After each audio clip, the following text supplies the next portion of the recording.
Peace, fam. This Kwanzaa step into self-mastery with our Nguza Saba Challenge e-course. Slash from $599 down to $99. Why join? Because you get the opportunity to cultivate your growth. Tap into ancestral wisdom for personal evolution. Learn flexibly. On-demand videos, audios, and daily activities. Empower yourself. Build confidence and impact your world. This is open to all. No prior experience needed. Here's the perks. You'll get access to exclusive digital resources. You get a private group for daily motivation and discussion. Invest in yourself this Kwanzaa. Become your destiny's master and join the congregation of the mighty. Enroll now. NguzaSabaChallenge.com. Discount code Kwanzaa 2023. Limited time. This all ends January the 2nd, 2024. Take advantage. As the year draws to a close, we approach a time of reflection and celebration with Kwanzaa. More than a festive holiday, Kwanzaa is a profound journey of cultural and personal discovery, connecting us to our African heritage and guiding us towards communal empowerment and self-mastery, honoring our African heritage for personal growth. Kwanzaa is an invitation to jump into the rich traditions and values of our African culture. It's a period of connecting with our roots, understanding our history, and drawing inspiration and wisdom from our heritage. This exploration is pivotal in our personal development journey, offering lessons and strength that guide us in self-mastery. Fostering unity and community strength. Central to Kwanzaa is the principle of unity, umoja, reminding us of the strength found in collective bonds. It's a time when we come together, reinforcing our connections and working towards shared goals. By fostering unity, we not only uplift our community, but also find support and motivation for our individual growth paths. Reflecting on the 7 principles for personal mastery, the Nguzo Saba, or the 7 principles of Kwanzaa, are powerful tools for personal and community development. These principles, unity, self-determination, collective work and responsibility, cooperative economics, purpose, creativity, and faith, serve as a guide for self-improvement and community enrichment. They encourage us to introspect, set personal goals, and contribute positively to our surroundings. Celebrating African American culture and identity through music, dance, storytelling, and traditional ceremonies, Kwanzaa is a vibrant expression of African American culture.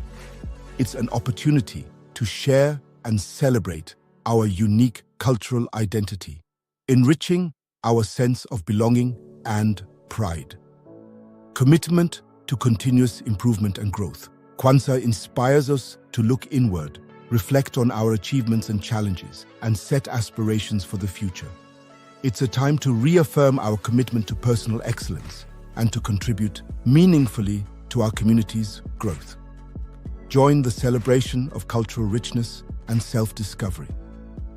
Whether you're already familiar with Kwanzaa or are newly exploring its traditions, we invite you to join this enriching celebration. It's an opportunity for everyone to learn, share, and grow together, embracing the principles that foster personal development and community strength. Happy Kwanzaa.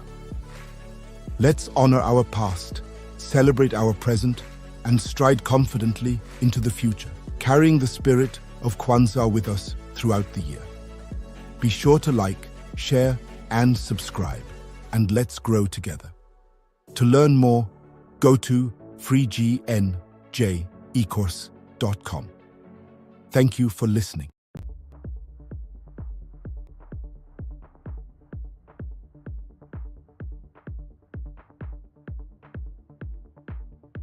In a realm where ancient trees whispered age-old secrets and rivers flowed with the wisdom of ages, there stood a village guarded by the spirit of unity and understanding. In this village lived a young warrior named Kofi, whose heart was a cauldron of courage, but whose mind was shrouded in the mist of uncertainty. Kofi sought the light of wisdom, the guiding flame that would illuminate his path to lead his people. Under the gaze of the moon, Kofi approached the elders, venerable sages who had walked many moons on their own journeys of enlightenment. Elder Amara, with eyes reflecting the depth of the skies, spoke gently. Kofi, your quest for wisdom is a journey towards the flame of Kwanzaa, a sacred fire that burns at the world's edge. It is not just a beacon of enlightenment, but a symbol of self-mastery and community strength. Remember, the path to it is not just a walk, but a dance of learning and growth. Embracing his destiny, Kofi embarked on his quest. His first trial was a valley shrouded in darkness, where shadows of doubt and fear lurked. As he bravely navigated this valley, Kofi learned to kindle the light within his heart, understanding that courage is the first spark in conquering one's fears. Beyond the valley, Kofi discovered a garden in disarray, its harmony disrupted. He observed the language of the earth, the whispers of the wind, and the songs of the streams. In this communion with nature, Kofi gleaned that wisdom often blooms in the quiet embrace of the earth's rhythms. His journey then led him to a fractured community, its unity dimmed by discord.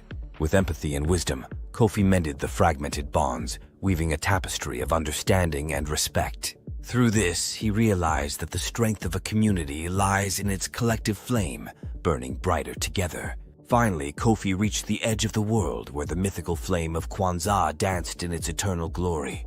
Its radiance was a symphony of the principles he had learned: unity, self-determination, collective work and responsibility, cooperative economics, purpose, creativity, and faith. Yet, in its scintillating dance, Kofi found no ancient scripts or mystical chants. Instead, he found a reflection of his journey, an echo of his growth. In that moment of revelation, Kofi understood. The journey was not about the destination, but about the enlightenment along the way. The wisdom he sought was kindled within him, fueled by the experiences and lessons of his path. Returning as a beacon of guidance, Kofi shared his odyssey. His village saw not the youth who had left them, but a leader, illuminated and wise. And Kofi, with newfound humility, knew that his journey under the flame of Kwanzaa was not an end, but a beginning. Thus, like Kofi, may we all tread our paths with courage, seeking not just the wisdom of the world, but the flame within, guided by enduring principles and the eternal light of the flame of Kwanzaa. Thank you for watching.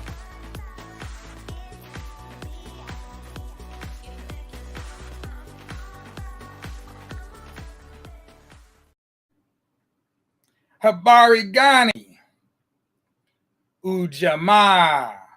Habari Gani, Ujamaa. Greetings. Welcome to a Kwanzaa Minute, Day 4. Today's principle is Ujamaa. Ujamaa is cooperative economics.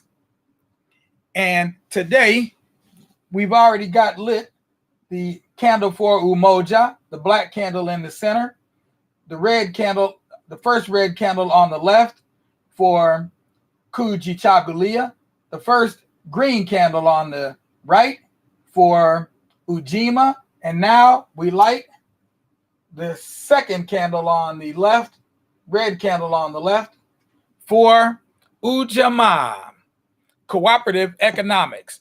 The proverbial poem for the proverb for the day is, when the bee comes to your house, let her have beer. You may want to visit the bee's house one day. And that's a Congolese proverb. So the proverbial poem for the day we call share and share alike. When I visit the bee has beer for me. And when the bee visits me, I return the flavor. What comes from the earth belongs to all. Share and share alike. Let's work together and share the wealth. We like to call that reciprocity. I give to you, you give to me. That's the way it should always be. What comes from the earth belongs to all. Share and share alike. Let's work together and share the wealth. The need to have more than another is no more than unadulterated greed. Why do you need more than me when you can't even use it all? What comes from the earth belongs to all. Share and share alike. Let's work together and share the wealth. When we finally learn to share the wealth with one another, let us pray it's not too late to save the planet and the human race. What comes from the earth belongs to all. Share and share alike. Let's work together and share the wealth. Tutanana Nia.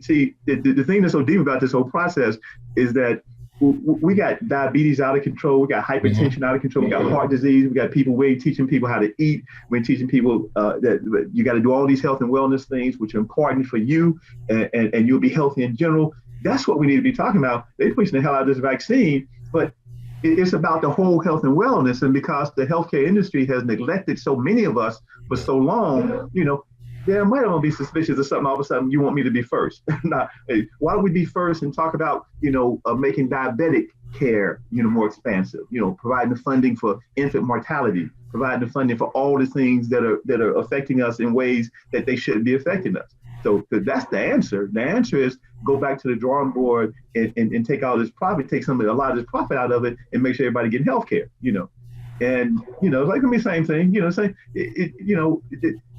as long as you have a country that's not valuing everybody, it's not a country that's humane and it's destined to not live a long time. It's just not going to work. You can't devalue most of your population in favor of profit and expect you're going to survive for many years. You're just not. It just don't work like that. And unfortunately, that's what this country does. Because like I'm interviewing and I'm recording everything, and it's great. We can use all of this. What can we do for each other? Like, as neighbors, as a people, what can we do for each other that, because we're automatic, when people talk about health, the first thing you think about is your own. You know what I mean? First you think about, I got to do this for me, I got to do this for me, I got to get me together. I'm sure you got a lot of patients coming to you. They worried, you know what I'm saying? Some of my best friends come to you, but what can we do for each other, as neighbors, as friends? We do as neighbors, brothers, sisters, people of the same community, people of the same heritage. What can we do to help each other? Yes. Yeah, I think that we need to organize ourselves in our communities in such a way where we reestablish the kind of contact that we used to have. There was a time where communities, were really communities that we knew each other. We had relationships with one another. We helped take care of each other's children and so on and so forth. I grew up in Walnut Hills in an environment like that. I think some of us who may have a little bit more understanding of, quote unquote, the healthcare system, whatever we're dealing with, but healthcare system in this particular case, look to contact other people in the community, look to establish times where we can meet and talk about wellness, talk about what the issues are that each of us are having and how to address those issues, and just have dialogues. So I think reestablishing connections between one another is a very important thing, which I don't think would be very hard. I mean, I speak to my neighbors, we just don't have the kind of relationships that perhaps were there at one point. No question that were there at one point. So I think we had to have more open communication between one another, and then let that lead into having meetings and people coming together and voicing what their concerns are. And out of that, people have certain understandings about what's going on in the community, be it the conversations we're having, be it on some other aspect of health and wellness. And that can be determined by, the participants in the meeting, and those things spread, and that becomes like a model for how we can move something like that from community to community. So I think that kind of communication, at our health centers, at our churches, at places where people congregate, and try to build something from there. Yeah, but I just don't think we touch each other enough like we used to. Touching each other, having confidence, having, knowing that your brother, your sister has your back. I think reestablishing those kinds of things are very, very important, because keeping it real, it's going to have to come from us. Those kinds of things are going to have to come from us. We have to be the force to move things on one level or another, or whether it's getting more support from the outside, whether we can generate the kinds of things that we need to do. I always say that, for those of us, quote unquote, who move away someplace else and want to live someplace, that's okay, but if you donate 2 or 3 hours a week, to, where the night is, where most of us are, that's a good thing. All we got to do is, all we need is time and effort from all of us, will make a difference. We get to get that critical mass of people, and we can move forward a certain way. We just so unengaged oftentimes with what's going on with our brothers and sisters. It makes us vulnerable. It makes us not able to really be a community. Because of that kind of thing. We have to be engaged in what our issues are, and each of us has to be involved in that in such a way where we're bringing something to the table so that we can make this thing change. It has to be something like that, in my opinion.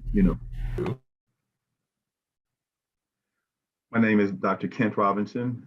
I'm a specialist in internal medicine, board certified. I focus on preventive and nutritional aspects of health and wellness in my practice. I can be reached at area code 513-585-9500. I practice in Cincinnati, Ohio.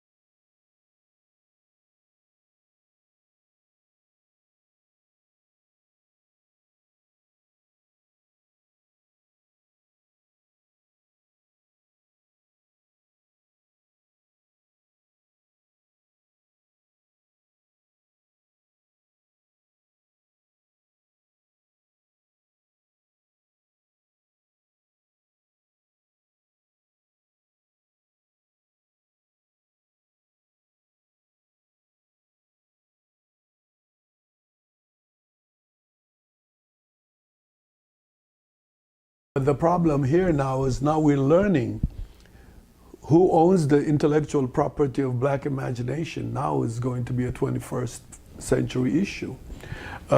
Jazz is great, but who owns it? Blues is great, but who owns it? And then if this is not capital, no wonder I can't make my own movies. Who owns the capital? If Black people, if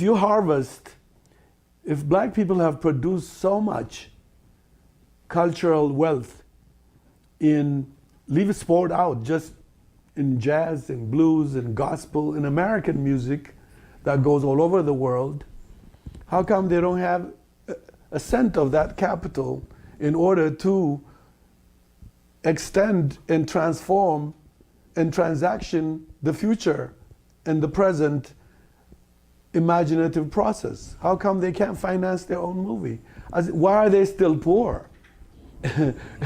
If I even only owned Billie Holiday's music, I would make 20,000 movies. I'm sorry. So who owns the intellectual product of Black people? Intellectual literature, even now, Black publishers, for example. Gye-Nyame is a name that each of us need to know, and we need to sketch it in our minds. And if you have not seen the movie Sankofa, shame on you. You need to go get it. You need to buy it. Do not just watch it on YouTube. Buy it. Support this man's art and support what he's doing, because this brother changes lives. Because after you see Sankofa, you will never be the same. Now let's get this adventure started.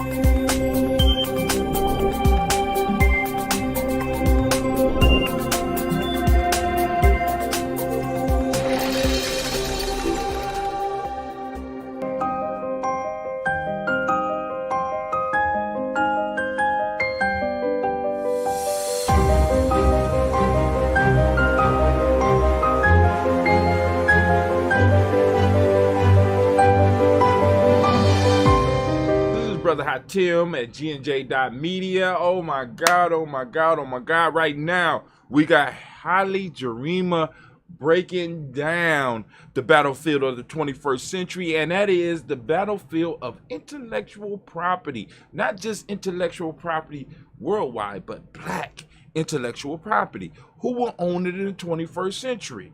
We have created tons and tons and megatons of creative products. We created jazz, we created blues, we created hip hop. And the question that needs to be part of the argument that we are having in this reparations battle and all these other battles, who owns that intellectual property?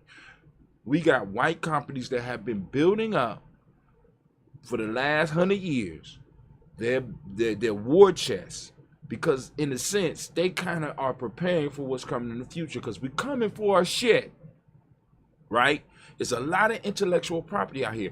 And speaking of intellectual property, who owns yours, right? Are you creating? If you are creating, then who owns yours? Have you created a brand? Have you created a tribe that can surround and not only eat off of what you're creating, but be there to protect it? Because people are coming from it, family. Because I keep telling y'all, content is king. Family, listen, a lot of y'all are sitting on these brilliant projects, these brilliant ideas, and you're just sitting on them. Like you, I mean, it's like you the goose with the golden egg, and you just too scared to stand up and share the golden egg with the world. Get up off your ass. Let everybody see the golden eggs that you laying. You know what I'm saying? A lot of people may be able to benefit from what you have, what you're trying to hide. You know what I'm saying? And we have to stand up not only for our own creativity, but we got to stand up for the creativity of our ancestors, because our ancestors left us a gold mine, but many of us don't realize it's a gold mine because we have been excluded from that part of the business. Family, let me tell you, right now the music industry is making billions off of the creativity of your ancestors. Right now the movie industry is making billions off the creativity of your ancestors. Right now every industry out there in some form or fashion is benefiting off of us, and we're not benefiting from the fact that they are able to benefit. They have established their borders, and they have to establish what they own. So they own the jazz recordings, they own the blues recordings, they own the movies. Family, one, we got to wage war to get back what's ours, and then on top of that, we got to establish our borders and start protecting what we are and will be currently creating. Many of you right now are nurturing babies that will grow up to be sensations, that will grow up and be the next Michael Jacksons, the next Spike Lees, the next whoever. He asked the question, if we have all of this creative capital, why is it that we can't finance our own movies? He said if he owned Billie Holiday's catalog alone, he will make 20,000 movies. Why? Because he will own the rights to all of the stuff that she has, and that money, when other people want to use Billie Holiday stuff, will have to come to him. But it's not coming to our community. It's financing other people's children's dreams, not ours. Family, we need to start talking about ownership. Ownership. And the first thing that you can establish is the ownership of your own stuff, and the money that we start compiling from what we start owning as groups, as families, as tribes. We could go on and throw some of that into a pot and have a pot so that we could go out and start fighting for the other intellectual property that truly belongs to us and should be financing us. Yo, this is Brother Hatim, and if you have a creative idea that you are sitting on, that you want to bring to the public, right, and you need help with that, you need to check with us at Gye-Nyame Journey. Inbox us on our Facebook page, inbox us on our YouTube page, hit us up at gnj.media. You know what I'm saying? Let us know what help you need. We can help you with a social media campaign. We can help you develop your podcast. We can help you develop your streaming platform. We can help you create commercials. We can help you with your ebooks and your e-courses. That's what we do. So go and plug in and join the tribe.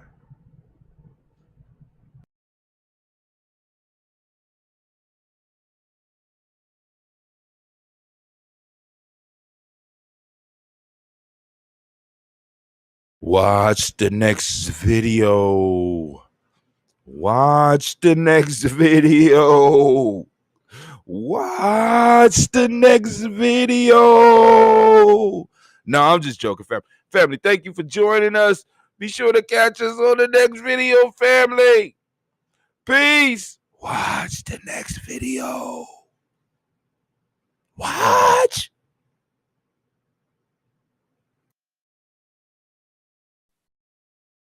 Greetings. My name is Dr. Kent Robinson. I'm an internal medicine specialist, practice medicine in Cincinnati, Ohio. My particular focus, in addition to internal medicine, is preventive and nutritional treatments for wellness.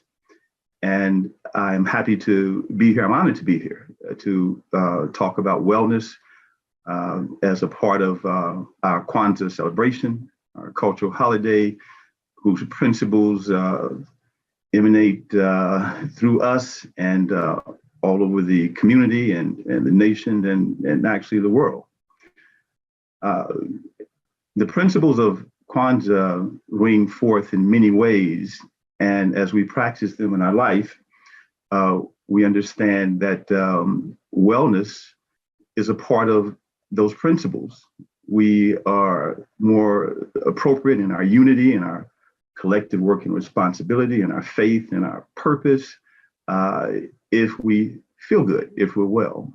And so wellness, I think, is a very important aspect of celebrating Kwanzaa. The foods that are always prepared during the feast are always very healthy and nutritional, and I certainly enjoy that aspect of celebrating the principles also.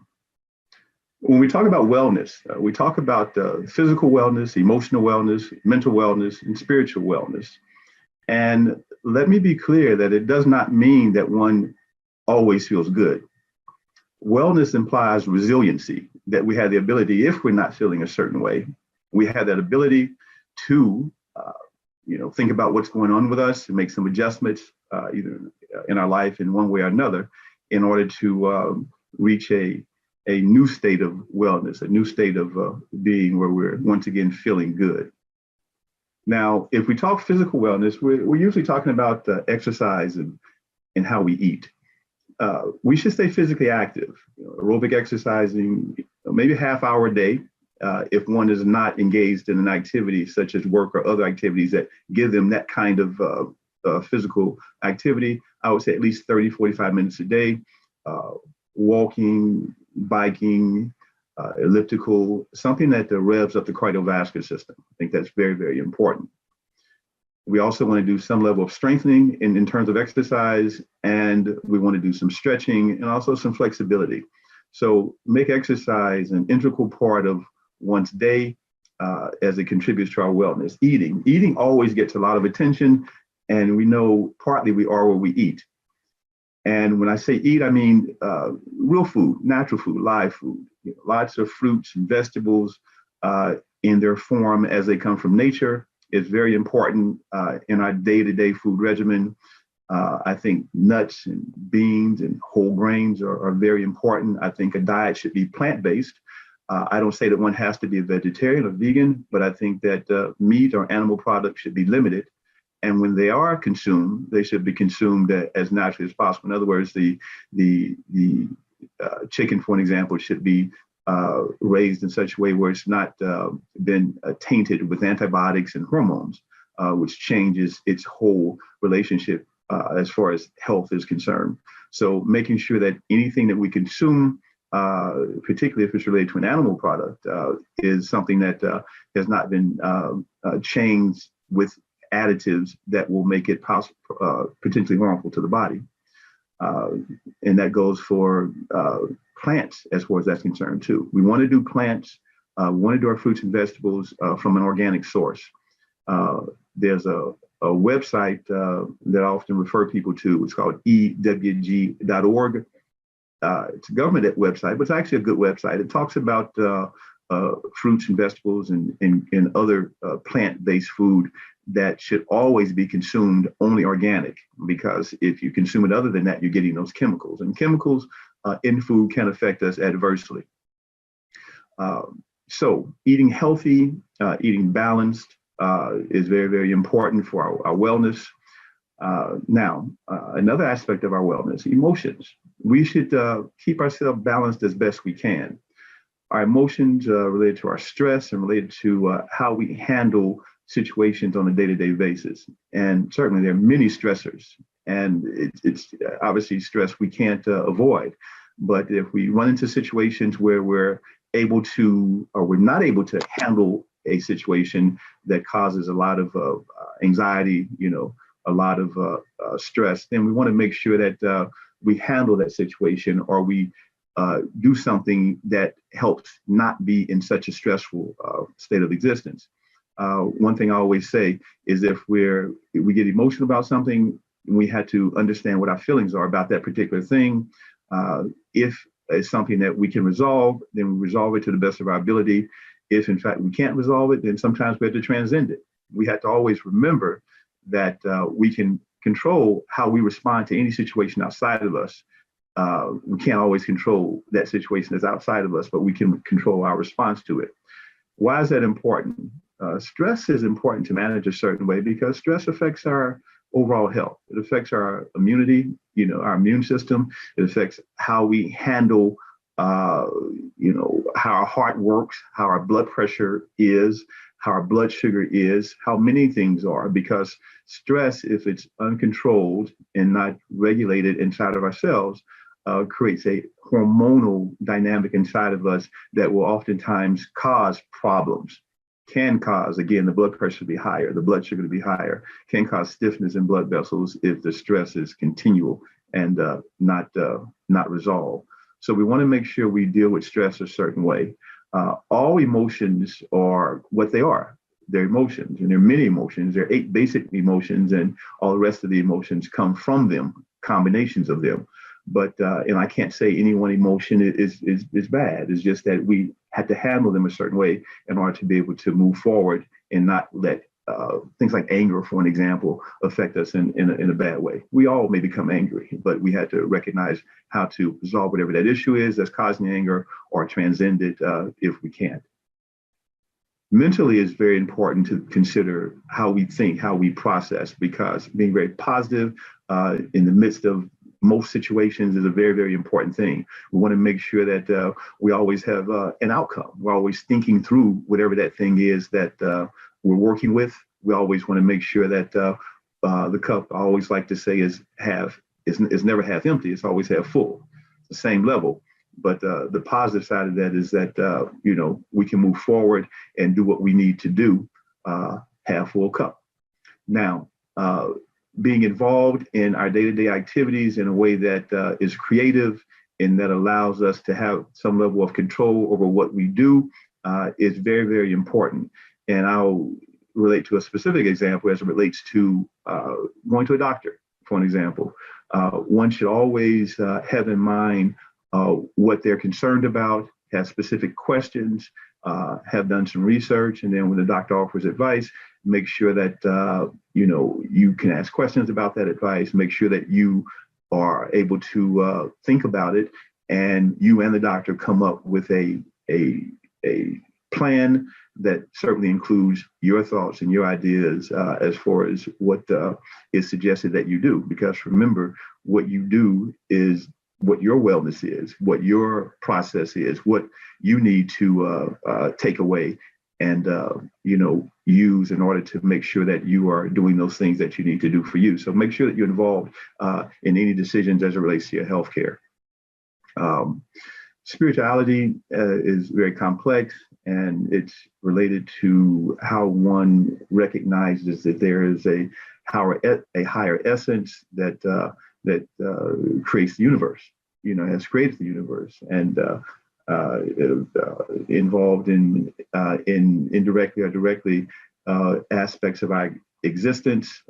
However one looks at that higher power, I think it's important for us to feel like that we're in tune with what that is. So as we move forward, we're able to have that as a point of reference. We're doing what we need to do. And it's in alignment with how we view what that higher essence is. So very, very important, I think, as part of our wellness. Now, as we talk about our physical wellness, again, diet and eating, our emotional wellness, how we handle stresses, our mental wellness, how we think about things and how we move forward in a positive way and are creative about our own personal wellness and our life in general, and our spirituality, our relationship to the higher power. These things are important. These aspects are important because one thing that we're faced now with is this virus called COVID-19. And COVID-19 affects our immune system in an interesting way. This kind of virus, it's a coronavirus. And there are, if you've had a cold, you may have had a coronavirus, but this particular coronavirus has different properties, whether it came from the markets of China or from a lab or wherever it may have come from. It's clear that this virus is very contagious. And it also can wreak havoc in our immune system.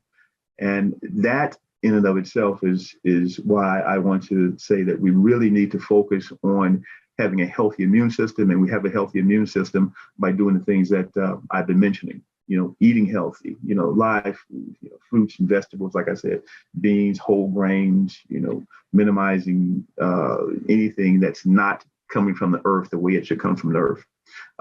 And making sure we stay away, particularly the fast food circuit and the processed foods. Anything that's enriched, like an enriched flour product, I stay away from. I stay away from fast foods in general. I would make sure, again, every day that I drink a lot of water and follow some of the other tenets that I mentioned earlier. The importance of handling stress, the importance of eating right, the importance of being physically active, the importance of having a healthy mindset helps our immunity stay strong and balanced. So if we contract something like COVID, we're able to handle it better. Being healthy, being well, does not mean that one does not have hypertension, one does not have diabetes or even heart disease. It just means that one maximizes or optimizes what they have in terms of controlling those aspects. They keep a normal blood sugar, for an example. They keep a normal blood pressure. They do it as natural as possible. Sometimes medicine may be necessary, but many times one can do a heck of a whole lot, to lessen any medication needed if they're following a healthy lifestyle. Keeping the weight right, is another thing. Relative ideal body weight for an individual is very important. So the immune system is stronger if one is doing those things that are healthy and balanced, and that health and balance has to do with one being able to recognize if they're out of balance. Sleep is important. Getting adequate sleep. That could affect our immune system. So we want to make sure that we're doing those things that are most important for us. Now, as this virus, goes through our community, and it's unfortunate that it is the way it is, and we know that because of systemic racism and because of these things are entrenched in our society, we get these diseases perhaps more often, and we also don't get the coverage, the care sometimes that we may need. There's hesitancy to get to or go to a doctor, oftentimes or a hospital, because of past experiences, and sometimes we just don't have a health professional that we can trust and rely on. So it's very, very important for us to take care of ourselves. It's very, very important for us to make sure that if, for example, you contract the coronavirus, if you're short of breath, the big picture, with the virus that suggests that there's some problems. If you're short of breath, that doesn't go away. If your temperature is elevated, 102, 103, and it doesn't go down, or if you're coughing and you can't get rid of it, or if you're feeling so weak that you just can't function, if you're having those kinds of symptoms, you want to seek some coverage. You want to go to the hospital to be evaluated. You don't want to wait too long. If you start feeling those symptoms and you can see you're not going to shake it, you know how it is. If you're feeling something to say, wow, this is different. I ain't felt like this before. You need to go get it checked out. And that would be a very, very important thing. Now, in terms of, again, not having having disorders like high blood pressure, diabetes, hypertension, doesn't mean that you can't handle the coronavirus. But what we need to do is go back and look at making sure that we manage ourselves well. And unfortunately, again, in this environment, because of our exposures, because of our lack of accessibility to healthcare on multiple levels, we're going to be challenged oftentimes. But I will say, go to the hospital if you're not feeling well. and you're thinking symptoms may be related to corona or anything as far as that's concerned. It's very important not to let something go too far. That's why it's very important, even starting young, making sure you're eating healthy, making sure you're exercising, and making sure you're doing those things that are good for you. Back to the COVID virus, vitamin D has been shown to be an important vitamin, and it's also a hormone. There's no tissue in the body that doesn't have receptors for vitamin D on it. Vitamin D stimulates our immune system in a very interesting way and causes our immune system to do things that are positive inside of us. So vitamin D supplement, I would suggest, I think that's very important. The amount you take can vary. I'm going to say 2,000 international units of vitamin D3 daily, I think is important. You can also get it from fortified cereals, for an example. You can get it from seafood. If you eat seafood, the salmon, the herring, the sardines. You can get it from, not too many sources of good vitamin D, the sunlight, but we just don't get as much sunlight as it would be good for us to get. But sunlight is very important too. The bottom line here is that people who have low vitamin D levels tend to have a more severe outcome as it relates to COVID.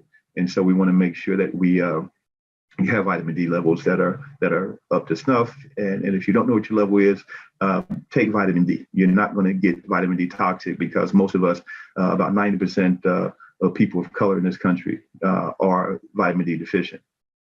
So that's a very important thing. I've talked about rest, very important, and can't overemphasize how important it is to manage our stress and how important it is to keep a positive attitude and recognize that as we move forward in life, we can do what we need to do to be well and live principles of Kwanzaa throughout the year. My name is Dr. Kent Robinson. I'm a specialist in internal medicine, board certified. I focus on preventive and nutritional aspects of health and wellness in my practice.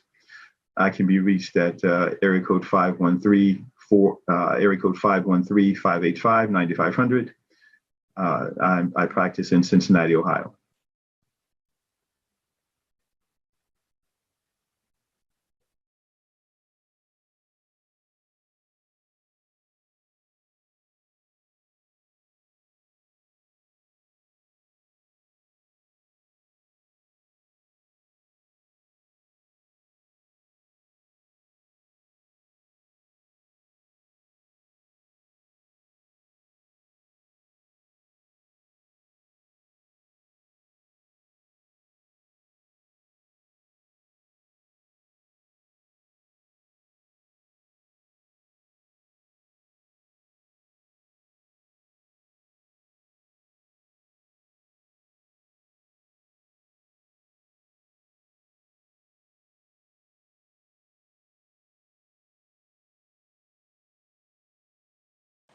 Welcome, family, to another session of Kwanzaa Decades in Review.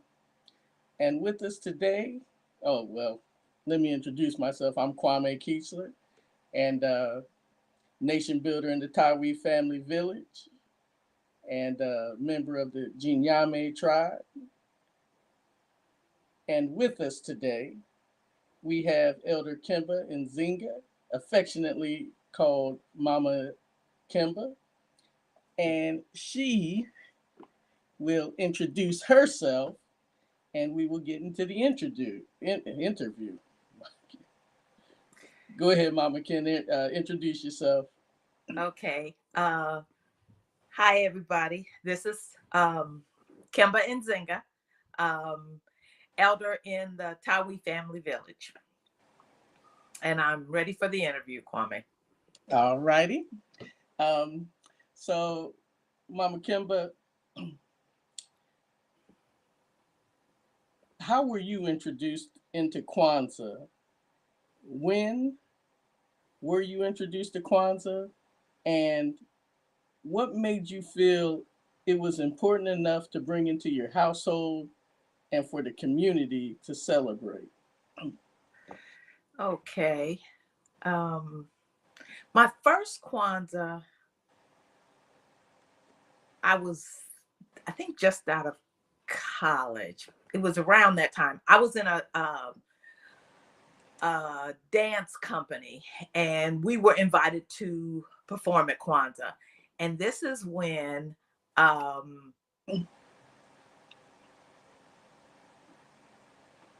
Dr. Nesbitt, who was the director of the Black Studies Extension Center at The Ohio State University, had Kwanzaa on Ohio Avenue at the old PAL Center. And that was my first exposure. I had never been to a Kwanzaa before, and we performed.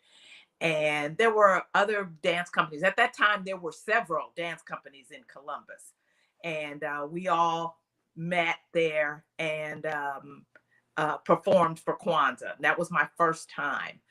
And just so people have a general idea of the time period, when was Dr. Nesbitt directing the Extension Center? Sure. It was in the 70s, and I've been trying to think about the exact year. And I actually meant to contact Elder Falani to find out when this was. Okay. He's on the list to interview, so. Okay, good. Because I can't remember if it was 75-ish, 6-ish, 70-something. Okay. And that was my first exposure. And after that, I think that there were Kwanzaas going on in the community, and I just started attending the Kwanzaas.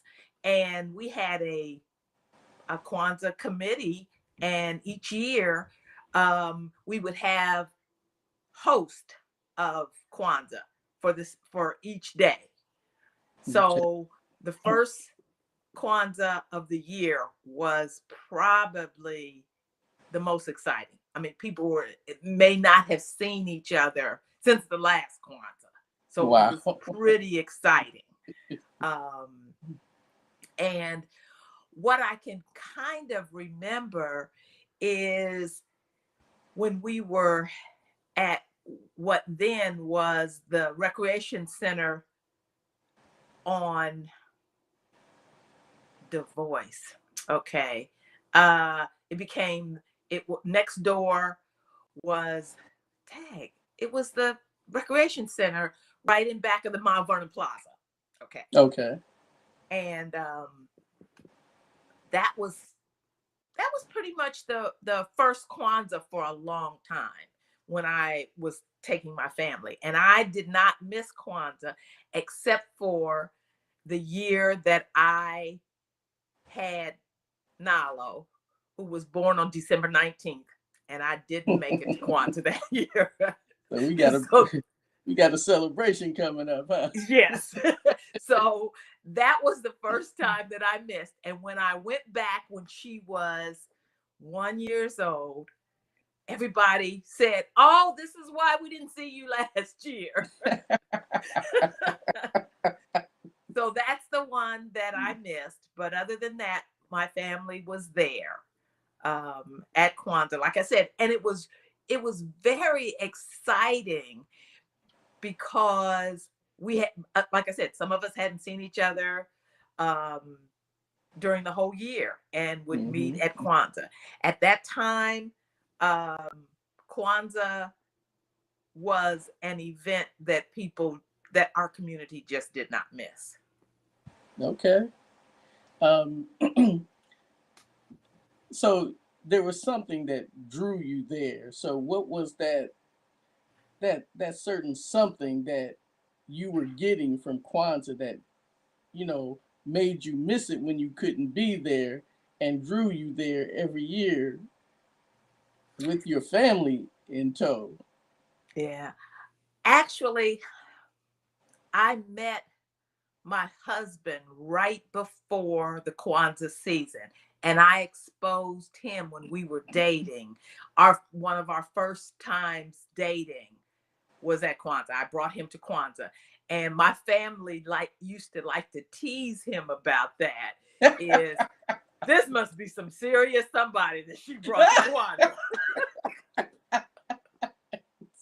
So that Brother was our said, first "I'll time. follow He had you." never been, which was right around the corner from his house. He had never been.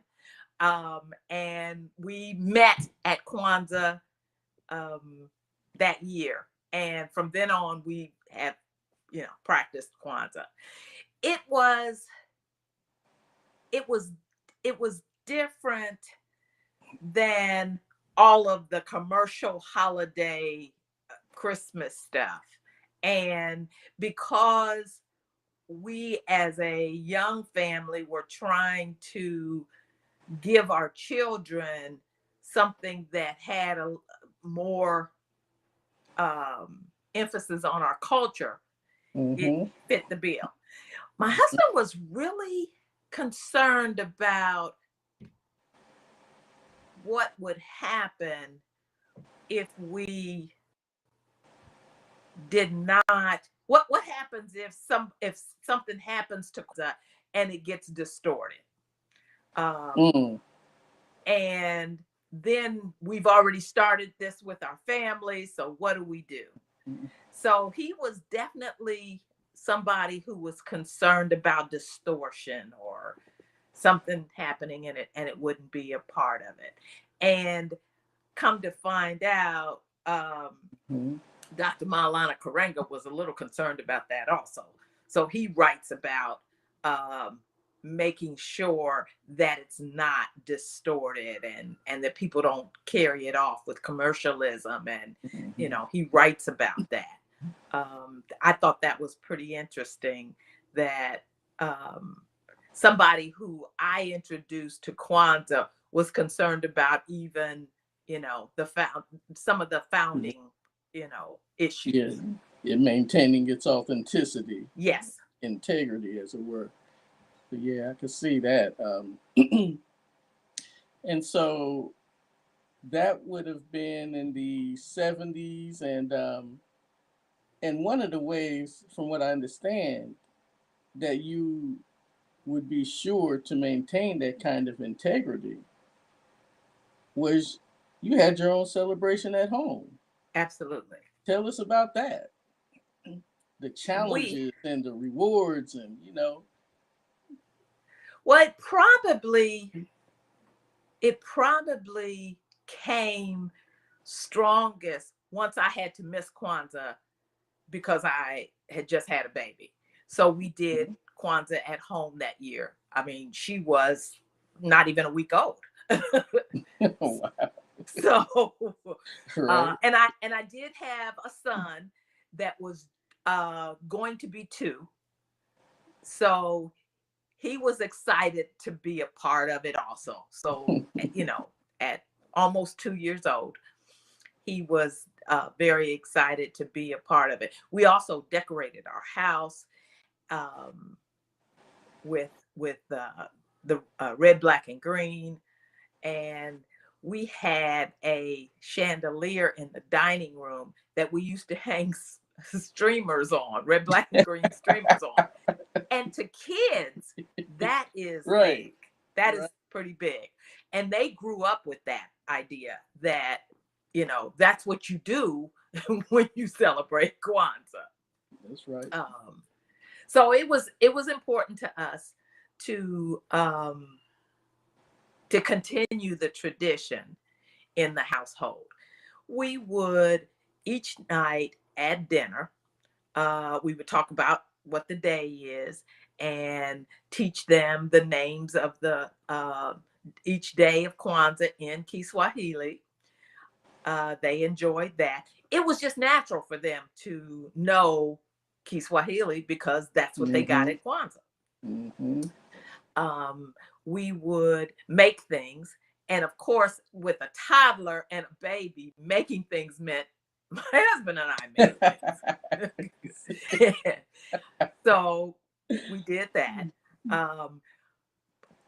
Popsicle stick boxes and coloring and preparing for this interview. I pulled out some of the old Kwanzaa activity books that we used, and they are really nice. Young people could very much appreciate arts and crafts. I mean, they do. They appreciate arts and crafts. So that's what we did. Yeah, we're gonna have to Kwanzaa. share some of those with Baba Greg and Mama Fadia. Yes. Yeah, so we have to. Well, we have to make plans to do that because I know we were going to do that through Mama Alona at one point. So yes, that's still in the works. So talk to me a little bit about the evolution of Kwanzaa that you've seen over these past couple of decades. Well, I think that I consider myself, and I used to call it a purist, but I don't really want to use that word. What I would say is I'm older now, and I like things the way I like them. And I'm okay saying that, and I'm okay being like that. I now have grandkids that I'm doing Kwanzaa with, and we're doing it the way we did it with their parents. Right. We're making things. We're learning language. And it's more important to me to give the grandkids the foundations of Kwanzaa, and as they get older, they can do the ad-libbing. Now, I think that it's important that they get the foundation and they get our concern for losing really what it is before they're exposed to, the 2.0. Right. Baba Tony often talks about tradition and reason. And I will often use the saying that before we start changing the tradition, yes, let us understand why things were in place so that when we do add on, we can maintain that authenticity, that integrity that was meant. And so I truly understand the heart of what you're saying. And so, I mean, I know you and Mama Alona do the Kiswahili. And of course, I only knew how to count for the most part. I mean, I knew the principles, but but you also studied the Medu Neter as well, if I'm not mistaken, correct? Correct. How much of that do you still keep up with? Well, Kwame, I haven't kept up as much as I need to. The last time, as a matter of fact, that I saw Elder Bonachi, he said, I haven't seen you. Where have you been? What are you doing? What's going on, Kimba? He really stuck it to me about what happened here. So I am behind. I try to keep up with what they're doing, but I haven't been in class in more than some years. Well, it's quite understandable because you're doing what we're all supposed to be doing, and even us even more concentratedly, particularly in these present times, which is take advantage of this time to put into our children those cultural values, that cultural education, so that they have a true understanding of what education is. And if that education, wherever it comes from, is not building and maintaining for our people, like Kwanzaa, and like, the many, what we've come to call our cultural stabilizing holidays, yes, then it's for naught.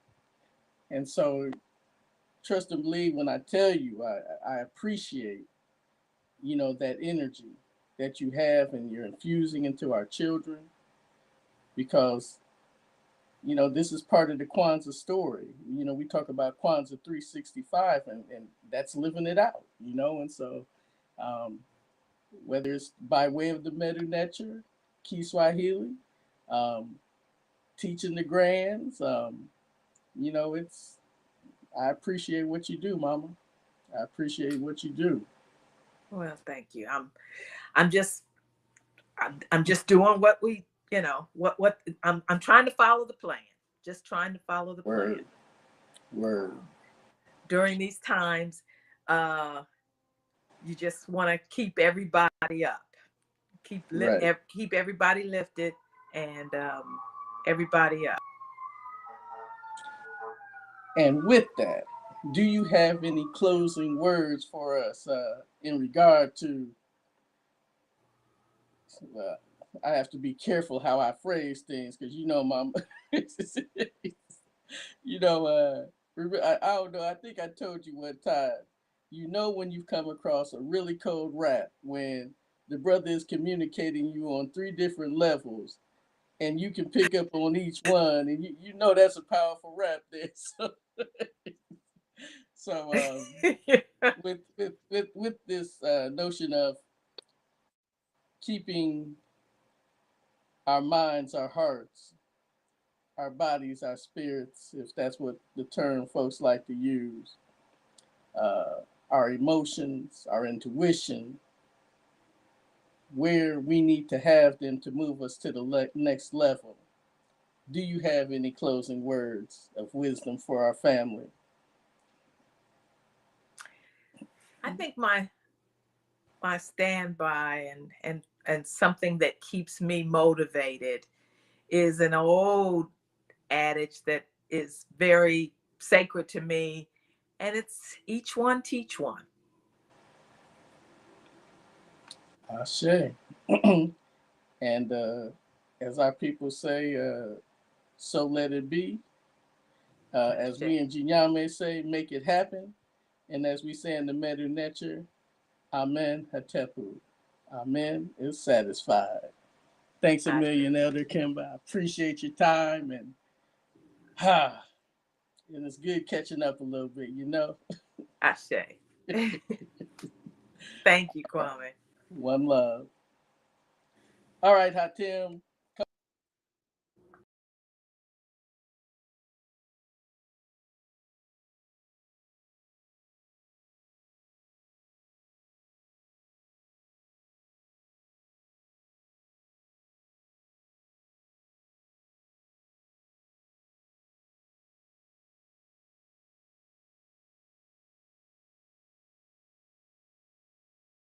Watch the next video. Watch the next video. Watch the next video. No, I'm just joking, family. Family, thank you for joining us. Be sure to catch us on the next video, family. Peace. Watch the next video. Watch.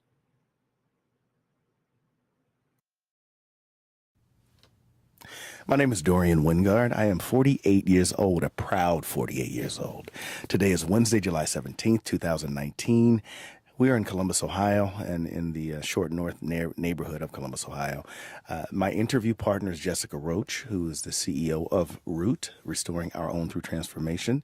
And my relationship to my partner is that I am her business partner, and I actually work for her too. So, your turn.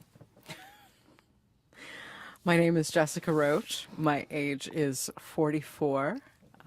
Today's date is Wednesday, July 17th, 2019. We are in Columbus, Ohio. The name of my interview partner is Dorian Wingard.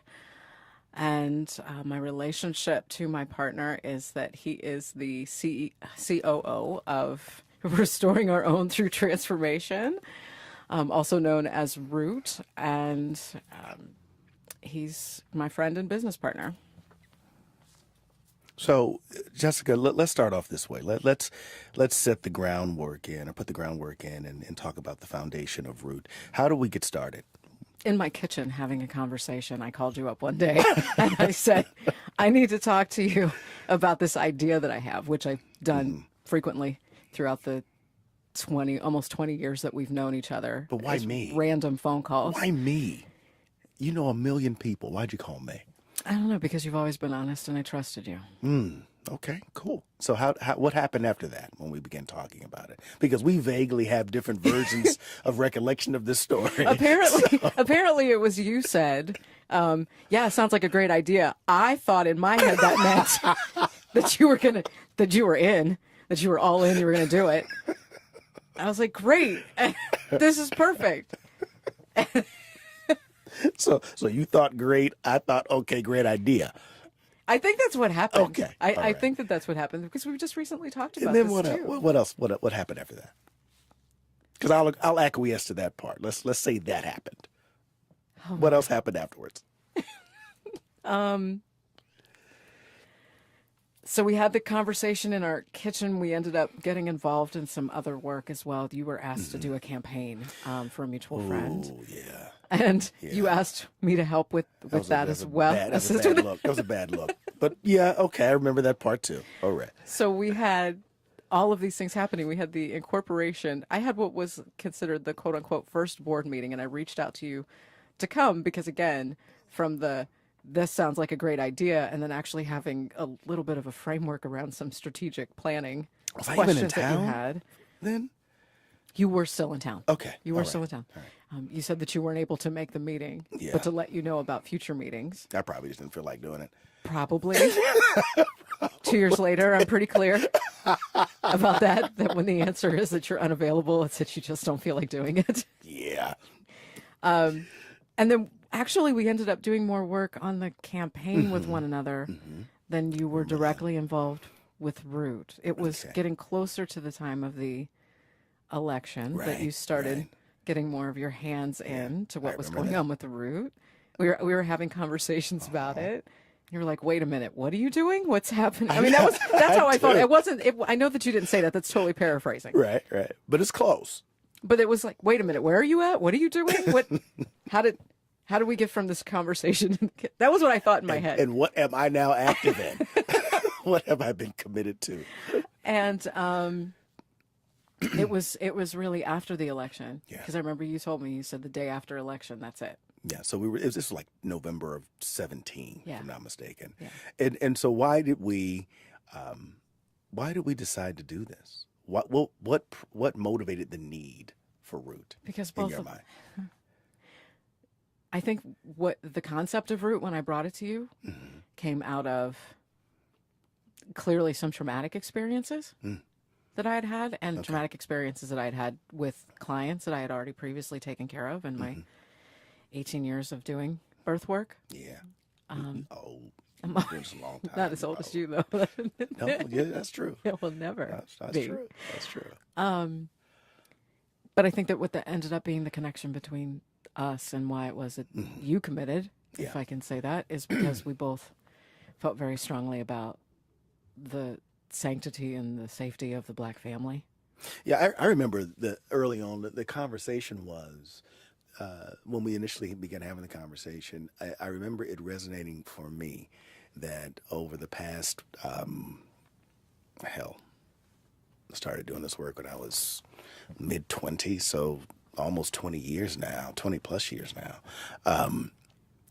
My work focusing on public policy in those areas of public education, criminal justice policy, and human services policy, dealing with this whole notion of reproductive justice from a social injustice reform perspective, an anti-racism perspective, an anti-systemic BS perspective, made more sense to me. It was a perfect dovetail into where I was anyway.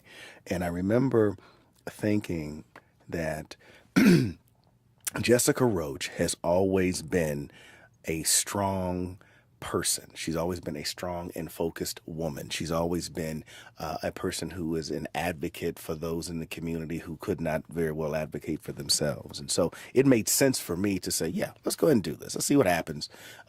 This would have been like the third startup that I had been working with and working on in like a 2 to 3 year period. So it made sense to do it. And so once we began to actually say, okay, clear everything out, this is what we're doing. What were your thoughts at that point? Were you happy? Were you excited? Were you scared? Were you focused? How did you approach it? Nervous, excited, scared a little, and definitely frequently thinking, oh my God.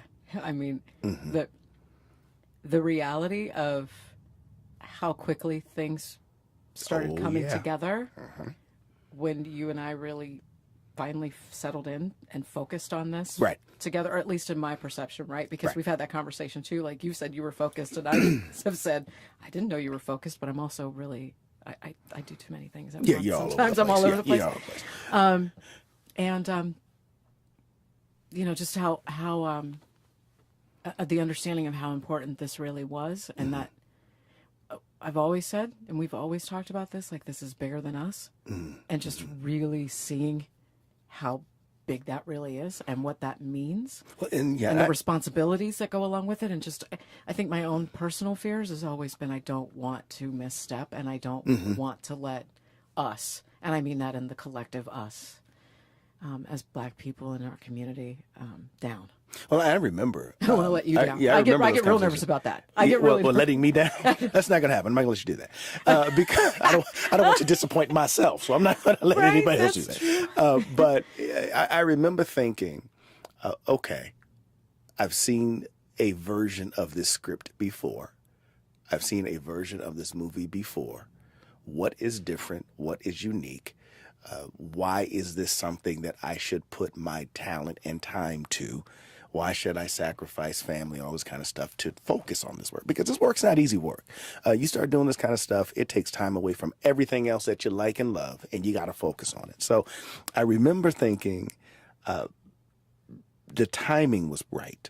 I remember thinking that the tenor of the conversation was right. I remember thinking that that the way we were speaking about it and what we wanted to do was right. And in my brain, there was nothing that could stop us or stand in our way from doing it. So why is this work? Well, let's back up, because I don't think we've said what this work is. So what is Root? What does Root do? And why does Root do it that way? Root is a Black women-led reproductive and birthing justice organization dedicated to addressing Black maternal and infant health from a family-centered perspective here in Columbus, Ohio. Now, that's the that's the elevator speech that's mission? The cookie cutter elevator speech mission statement, which we've already talked about, has already evolved. Absolutely. And will change.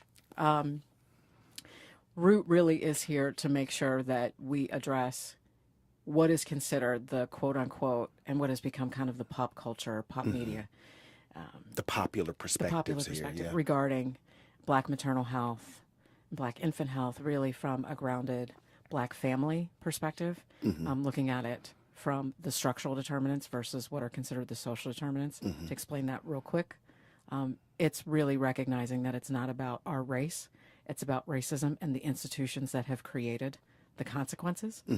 And why it is that we have what are considered quote-unquote health disparities. And really, I think one of the things that we do the best job of is we counter that. Most of what we see with our clients, most of what it is that we see in our organization is about Black joy. It's about what families can and do look like in our community versus consistently and always being manipulated by the media with these stereotypes that get attached to us that say that we're always sick and our babies are always dying. And those things are reality, right? They're a reality from a public health perspective, and being a public health professional, I look at stats all the time. It's a reality that we're impacted negatively, but we're negatively impacted because of these issues that are in society and that are. Well, what makes, because you use this phrase reproductive justice, and we've been in a lot of different rooms and a lot of different conversations with other folks and other organizations. What makes Root's approach to reproductive justice different? I feel like I'm like in my old radio host days. I know. This is like fun I do. stuff I feel right like now. I'm sitting in the studio with you during your interview that I had. I did interview you, didn't I? Yes, you Ooh, interviewed this is me. fun. Okay. Yeah. I didn't know I was interviewing you to work for you then. I didn't know that. That's interesting. It wasn't even at all a thought, even a little tiny bit in the back of your mind? No. Okay. Not at all. Okay, ever. no, that's actually good. I'm glad This to is know like, that. what, 2 years before we had this conversation, or a year before we had this About conversation? a year. About a year before. Yeah. That was funny. Okay. So what's the difference? What's unique about Root? Is it what's unique about Root in that perspective? In terms of our approach to reproductive justice. Is it the same as everybody else? No, because I don't think that that's possible. I think that everybody has their niche in what that might look like. Okay. I will say that our organization in particular is one of the few that I've seen that is very distinctly run by a Black woman and a Black man working in conjunction with one another. Yeah, I haven't seen that any place we've been I don't know yet. that- Oh, one place out in San Francisco. Okay. Because we're starting to do work with them. Well, then there's that. Yeah. Then there's that. Okay. All right. But really answering that question as to what it is that defines and what we look like and development of our family structures and the necessity to be able to have those voices. I think that it's also really important and unique to point out that we do a lot when we're talking about how different systems impact our health. So we do a lot of work around law enforcement violence as a public health issue. I mean, that's a huge thing for us. That's a reproductive justice issue? Yes. Okay. Absolutely. And we do a great deal of I focus know around that. that. I know you do. I appreciate you asking the question so that we can say that out loud. That's in good the stuff, interview. isn't it? That's good stuff. That's cute. Okay. That's cute. So, but let's kind of dovetail a little bit.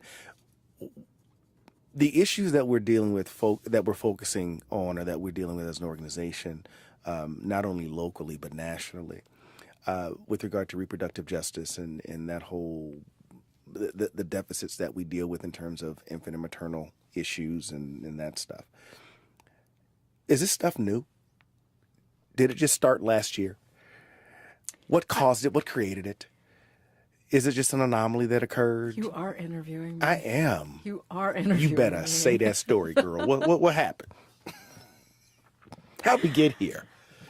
This is not new, and I always talk about that. There's nothing new under the sun, and we're talking about systems and issues that were started and created 400 years ago with the beginning of the transatlantic slave trade as it impacts the U.S. This is a 400-year timeline of the development of policies and structures that have continued to oppress us as African people in the U.S. in enslavement. And sure, there was the Emancipation Proclamation, which we're not going to get into the whole historical thought process that I have around that, but there really has never been a time where we've been able to have absolute freedom unless we create it for ourselves, for us and by us. So what happens then? What you talked about the historical piece. If we do a real quick timeline, we're in 1860s and we deal with and from emancipation, and we start to deal with Reconstruction, all the other kind of stuff. Early 20th century. What were those things that led to the disparities that we see right now? Be they geographical, be they socioeconomic. Yeah, I think it's interesting because when we talk about things like the social determinants of health, which is unstable housing, right? Like one of them. I'm really sick of that term. You know that, right? That I phrase. know you are. I am too. Yeah. But the reality is that access to safe and affordable housing, we can't accomplish that unless we actually change the policies that were purposefully created with intent to make sure that we didn't have access to home ownership. By whom? Homeowners Loan Corporation. Okay. So 1932, Franklin Delano Roosevelt had a series of policies that he laid out because of the Great Depression.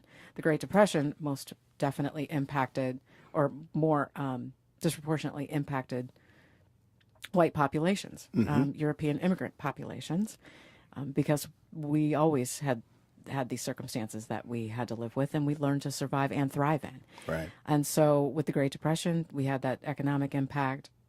FDR's administration created all of these things under the policies under the New Deal, One of them was the Homeowners Loan Corporation, which was meant to be able to create an environment where there would be better and easier access to purchasing homes. Previous to the Homeowners Loan Corporation, you had to have, everybody across the board had to have 50% down of whatever the So it was a purchase homeowner price of the home. stimulus package. of It was a sorts. stimulus package, Okay. right? The problem was that with the stimulus package, there was also areas that had to be designated as whether they were high risk or low risk. Okay. And So you had to have a good, you had to have a bad. right, All right. right. So areas that were in what is the color code scheme was green, blue, yellow, and red. Green means go, just like a stop. Is that where is red. the term redlining comes from? That's where the term redlining comes from. Okay. And so people that lived inside of the redlined areas were considered high risk and had very little chance of being able to originate a home loan. And if they could, it was going to be an exponentially high down payment, really high interest rate, everything possible that would keep you from being able to own a home. The dominant population within redlined areas were us. It was us as Black urban folks. The untouchable areas, the areas that didn't have high rates of home ownership of the residents that lived in them, the absence of the supports and the resources and the systems and the structures that supported home growth areas or areas where home ownership was growing. Yes. Okay. And so the absence of those support services and those resources then creates what?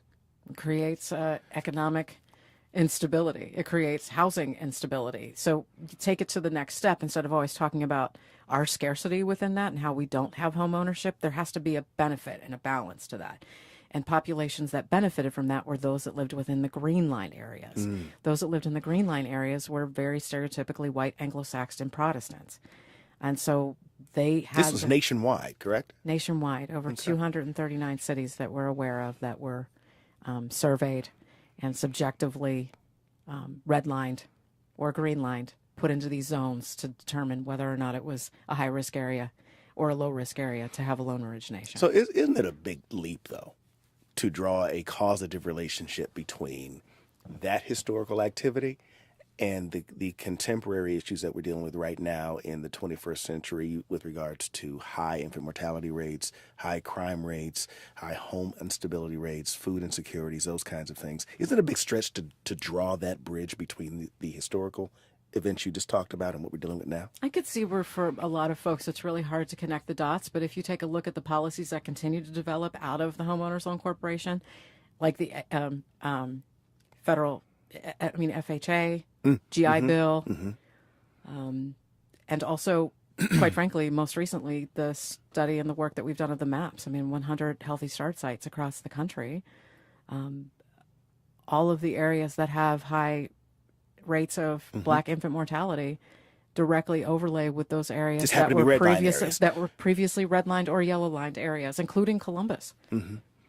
So Roots work then, the way I'm hearing you talk about it, is grounded in a historical context of causation. That's what I'm hearing. Yes. And as a result of that causation and the effects of that, we then now exist to stand in the gap to say what to families? We do our best to try to make sure that we empower our families with the information and the knowledge that they can have to be able to make the best decision possible for them. We do our best to make sure that they have all of the information in regards to access to resources and why some of those resources aren't there for us as well. So that's always really important. It's not just about referring to the next social services agency that continues to look at us as if we're at a deficit. It's to be able to say these types of things. Have you asked this particular home, this loan origination bank institution, as to why it is that the interest rate is higher in this zip code for you to purchase a home than it is in a different zip code? Those are the types of information that we're able to give. And then, so it pushes back on the system a bit. What does an empowered family look like? Because you've used that phrase a few times, and I know we talk about it. And I've talked to you about this too. I almost don't like the word empowered, right? Because I think that that's still taking away someone else's power. Right. The powerful family, the family that finds their inner strength and the resources that they have with one another, really trust themselves. Like take for example when we go into doing a direct service with our perinatal support doulas, and we're with a family throughout their pregnancy, or with them through the birth, or with them through postpartum. One of the things that I'll always say to the doulas is, you know that you've done your job when you are no longer needed in the room. That's right. Work yourself out of a need Absolutely. to be needed. Because they're advocating for themselves. You know, I get to see dads in there with their partners and they're having a baby, and he's the one that's articulating and saying the things to the hospital staff that, you know, don't ask this question right now. Like, my wife is in the middle of a contraction. Like, this is not appropriate. Or I'm saying that we don't consent to this because we had this conversation with our doula before we came in here. So that we're going to follow that. Just being able to see what that looks like when we, as the support people, get to support the family. Right. And do still continue to provide that level of advocacy when necessary, but really when we get to watch that's working in and of itself. So what else does Root do? I mean, so we're talking about power. I don't know, Dorian. What else does Root do? Because we've been doing families. interviewing of me for quite a while. I don't want to talk. And I know you really enjoyed doing that. But I'm really interested to know what it is that you feel is important about Root and why it is that you continue doing this work. I don't have a choice. I don't. And part of I think you might better explain that for the audience. I will. Part of who I am as a black man in this country and in this era requires a certain accountability and responsibility. And so my entire career, my entire academic process has all from wherever to now has been focused on and situated in service and a loyalty and allegiance to my family, my community, and my people, folks who look like me. And so, you know, you'll have some that will say, well, that's this and that's that. And it's neither. It's really about being accountable to your center. And so the work that Root does for me, situated within family and focused on family, is the most powerful work that you can do. And so for me, not to do this work would be like me not loving myself. That would be stupid. And so I focus on it in that way. So are there other types of work that can happen that could fulfill those particular areas? Absolutely, because I've done those in my own space, in my own life. But this is the culmination of that. When you look at family, and you look at with communities, and you look at all the relative life domains that are included there in terms of family planning and development and child or and rearing and parenting and education and nutrition and housing and just critical thinking and civic engagement and all those things, the work that Root does helps to, I like empower, you like powerful. It's the same thing in my brain. Well, we can talk about why there's a distinction there a little bit later. But it's still all about making sure that families are supported, helped, assisted with having all of the things that are needed to increase whatever it is they need to increase, want to increase, would like to increase in their particular lives. And I think the work that Root does is filling a gap that is typically left void. Because what we like to do a lot of times in this country and in this city is we like to act as if race and color or ethnicity or socioeconomics do not apply. Right. We like to act as if we can just, I love when people tell me that they don't see color. I love that statement. Because it's probably one of the dumbest statements I could ever hear in my life. So you just told me you don't see me. Right. That's really what you just said. And all of the nuances that go along with me. And so, you know, I do this work because, and you know this, because we're in these rooms a lot together. Typically, we're the only black folks in the room. Yeah. Let's just say it that way. And that has been your story, your entire career. It's been my story more often than not my entire career. And I've worked federal, state, local, whatever levels of government and have done that both in public and private sector. And it is always probably 99% of the time in the rooms that I'm in, I'm the only lone little colored boy in the room who actually is going to say X, Y, and Z. Right. Same has been for you. So, you know, when we converged and began to have these conversations, it was like, okay, wow, we get to create our own narrative here.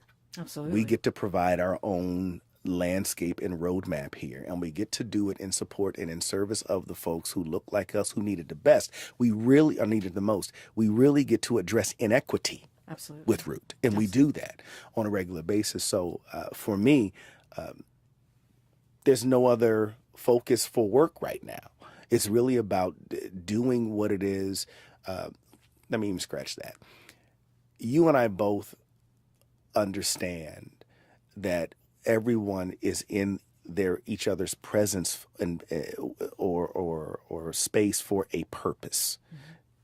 We've known each other for 20-something years. Why now? Right.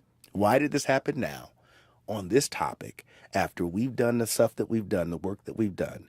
Why converge now at this moment in 2017 about with all the other stuff that's going on? So we have to take a step back and take a look at that and really be intentional about engaging and converging for a purpose and for a reason. So for me, it's tied up in all of that.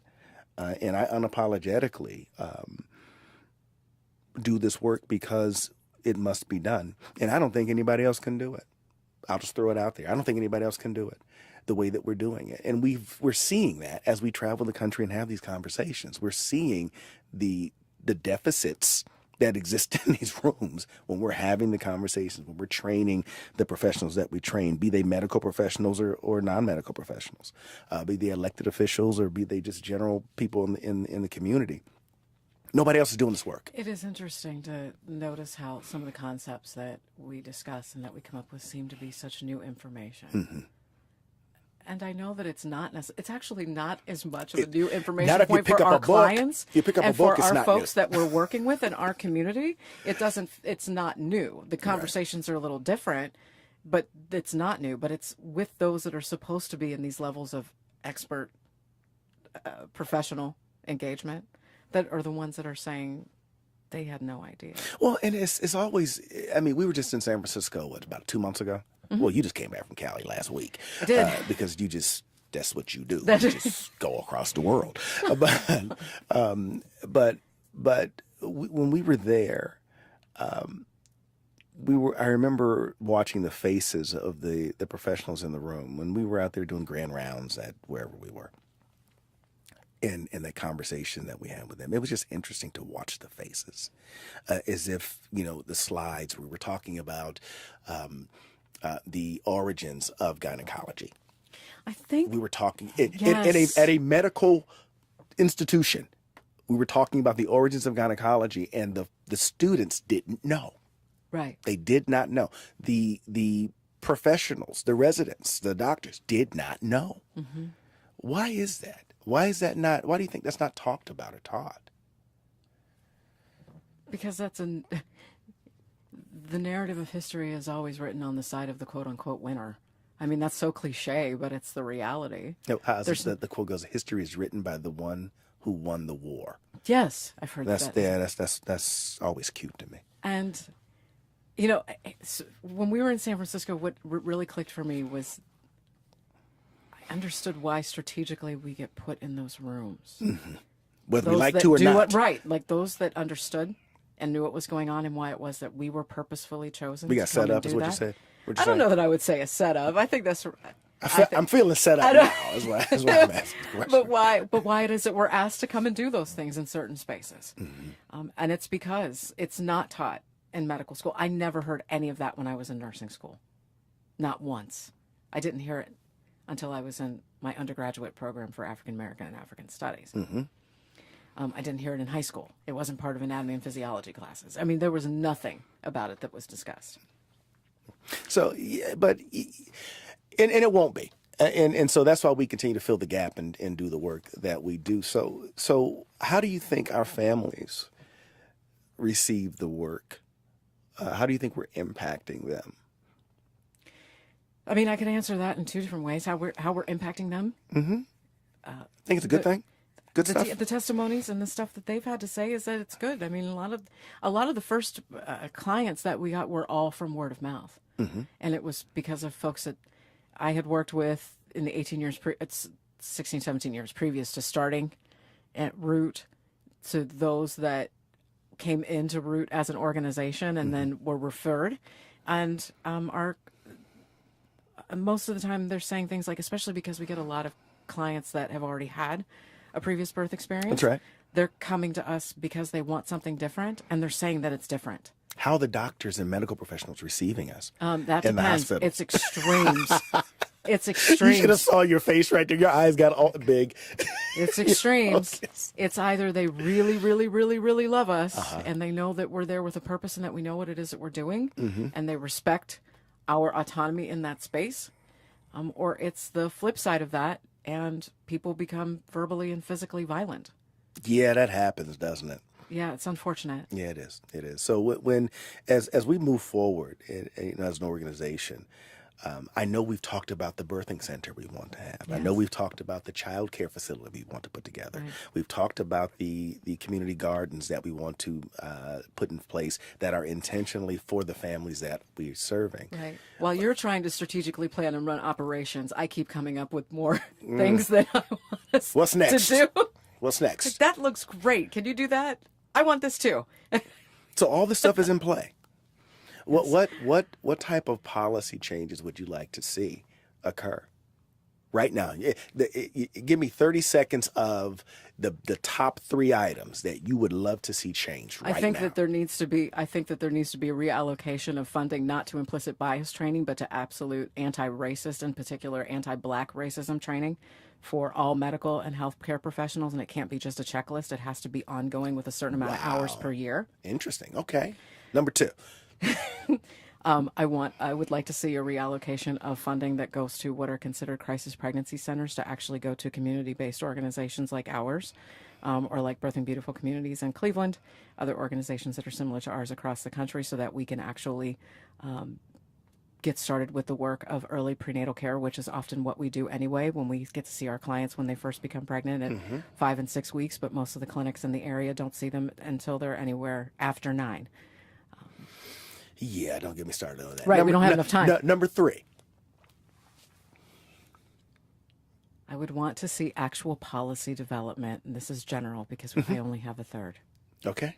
I would like to see actual policy development that would disrupt and dismantle previous policies that were put into place that created the consequences of the social determinants of health, and reallocate funding in an equitable way so that we can have things that would allow us to develop That's a generational long wealth. number 3 there, lady. At the very least, we know that generational wealth comes from being able to have home ownership. Shift that funding that you put into rental subsidies and these programs to quote unquote help us and allow us to be in a space to be able to develop our own equity so that we can have it for generation after generation. And you think those 3 things will address and or significantly decrease the mortality issues that we're seeing? Absolutely. And according to the maps and the research that we've done, that's what it says it will do. Hey, brought up data. Maps, research, data, right? That's real stuff, right? It's real stuff. It's the stuff that they say you have to use to validate. So how large is Root as an organization? How large is it? Yeah. We have approximately 20 active people that are within our organization. That includes administration and our perinatal support persons. Are you satisfied with the growth, with the movement, the trajectory of the organization? I think it's amazing, and I also think that we could That's do why a lot more. You freak out every day when it's moving forward. I'm amazed and I'm humbled all the time by the reception that we receive from our community, from some of the national attention that we've gotten from the partnership and the alliances, like with Black Mamas Matter Alliance, and being able to develop those relationships. I am consistently humbled by that. Yeah, and it's good stuff. It also means that I feel that from a real place and weight. Not like warm and fuzzy feel, or heavy weight of the world feel. Both. It's a both and. It's a warm and fuzzy feel, and I know that we can do it, and also the weight of wanting to make sure that we grow when we do it and that we expand in a way that's going to best serve us. Well, like the great philosopher Sean Carter said. Oh, here we go. Difficult takes a day, Impossible just takes a week. We'll be okay. We'll be okay. So what are give me your closing thought is in terms of what you want folks to know about Root. No, I got to do that. Closing thought. I have to do that. You have literally made me talk through most of this 40 minutes. You are Black woman. You are enough. You are autonomous. I can't make you do anything. You are a strong Black man, fully capable of articulating for himself. Yes, ma'am. I can. So ask me the question. What are your closing thoughts? I want to know, what are your closing thoughts and what do you see for us? Oh, I see Root being the premier example and model for how community-based organizations engage social challenges within their communities. Period. End of sentence. Everything that we're doing is scalable and repeatable. There is no issue there other than allocating the resources for us to be able to do that. So I would like to see a Root presence in every urban community in this country. That's what I would like to see. I would like to see Root in positions to promulgate rules for state departments and communities. Nobody can see me sweating right now. I'd like to see all of this stuff. I'd like to see us active in policy recommendations moving forward, not just rooms of old, middle-aged white men and women making these decisions for us who are elected folks. I don't want to see that any longer. I want to snap it. Because there's no excuse for us not to engage those folks who actually have boots on the ground and know the work and know the scholarship and know the research and know how to deliver the services. I don't want to see any more empty conversations and commissions and task forces that just produce reports that sit on shelves. Right. I don't want to deal with that anymore. So I think that Root is a leader in this space. I think that Root is a leader in any of these policy conversations that exist. So I want to see us in that way. In a more practical sense, the birth centers, I want to see those in place because we know what we can do for ourselves and our communities. I want to see housing supports. I want to see those nutritional balances in place. So for me, we are amazing. We are the best. We're going to continue to move forward and do that. Answer your question? I think that's rather clear. You sure? Yeah. You sure? And let me end with this. Well, I'll end my statement with this, and then you say whatever it is, you say, because you always like to have the last word anyway. So, well, I said it. That might have been a dig. I said it. That might have been a dig. It is. But I know for a fact I would not want to be doing this work with anyone else other than you. I wouldn't do it with anyone else other than you. You are the standing rock partner that anybody in this work would want to have. So I'll close with that and say thank you. I think that was on purpose to make me be speechless. It was. All I have left to say is the same. I really am at a loss for words. I want this date to go on the calendar again. It's Wednesday, July 17th, 2019.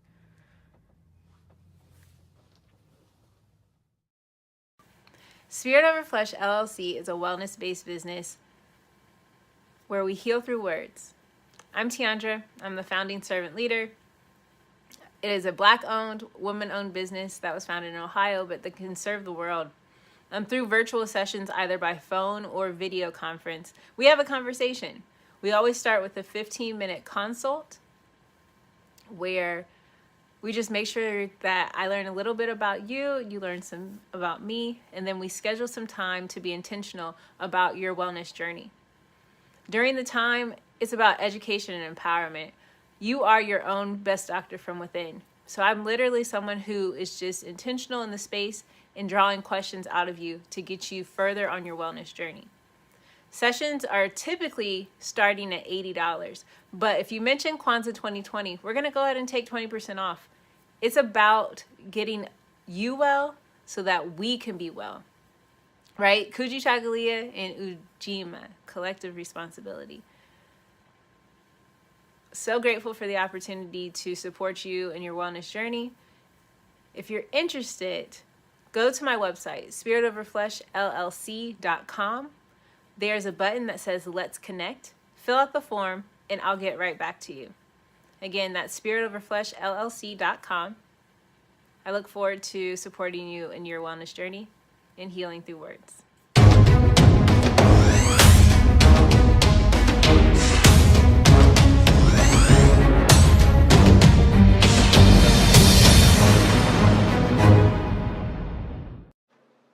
Are you heading out of town or have a special occasion? What about birthdays, anniversaries, or reunions? Get the best deals and inexpensive rental car rates, midsize sedan, compact cars, and more. We have a variety of fleet vehicles to accommodate any and all of your rental car needs. Make a reservation today at your local budget rental car on Hamilton Road in Whitehall. Call 614-863-7500.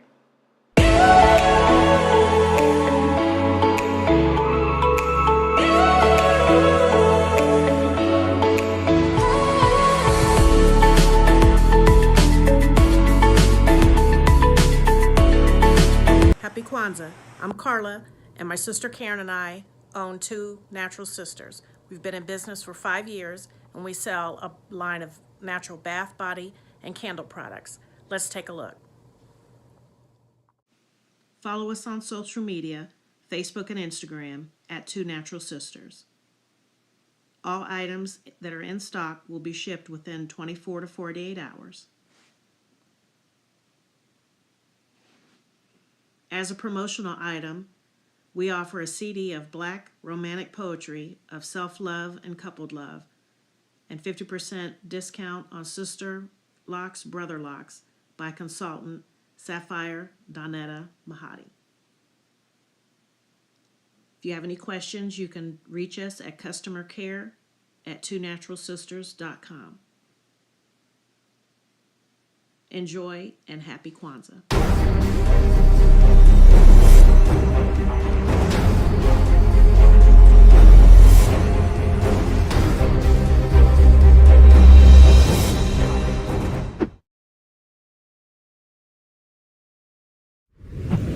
What's going on? My name is Doe. I am the owner and creator of Madeline Gin. Madeline Gin is best described as a celebratory art experience that exudes hella blackness. Initially, the company was founded to provide a luxurious but affordable art experience, and has since transformed itself into something a bit more spiritual. By walking in what I believe to be my truth, I've been able to get in contact with my ancestors and use my platform and my art, my gift, to tell their untold stories. I do that by using different textures, by utilizing different mediums, colors, and just making things pop out so that it's open for interpretation. I love creating, and I can't wait to be of service to you. Thank you. I am a genius. My ancestors were geniuses. My ancestors have made me a genius in all that I think, say, and do. I must declare myself a genius. I am a genius. Whenever I am myself, I practice my geniusness and do great things. All my thoughts, choices, and deeds must express my geniusness. I am a genius. My decisions must always be in the best interest of myself, my family, my people, and my God. Only then will I and everyone I know that I am a genius. I am a genius. At all times, my geniusness must reflect my culture. My geniusness must serve my God. My geniusness must make me be one in love and harmony with my family. My geniusness must protect my people. Yes, at all times, I must demonstrate excellence because I am a genius. The Purpose Driven Society is a Black-owned, woman-owned business local to Columbus who creates accessories that have intentional messaging. Our specialty are buttons. Buttons can be worn anywhere, on a shirt, on a book bag, on a hat. The beautiful thing about buttons is that you can change them and switch it up depending on your mood or the day. For Election Day, we wore a very intentional button. On my book bag, or my student's book bag, it says, "You are already intelligent, educate yourself." Buttons are empowering with the messages that we create. Again, we do them very intentionally. At the Purpose Driven Society, we're minding our Black-owned business and hope that you'll help mind ours too by doing business with us. Our buttons go for $3 for one, $5 for two, $7 for three. But if you mention Kwanzaa 2020, we're doing a special where you'll get an assortment of buttons for just $20, and we'll ship anywhere in the country. So again, that's the Purpose Driven Society. We can be reached at thepurposedrivensociety@outlook.com. Send us an email, and we will put together a very intentional bag of buttons for you and ship it straight to your home. Happy Kwanzaa. Thanks for doing business with us.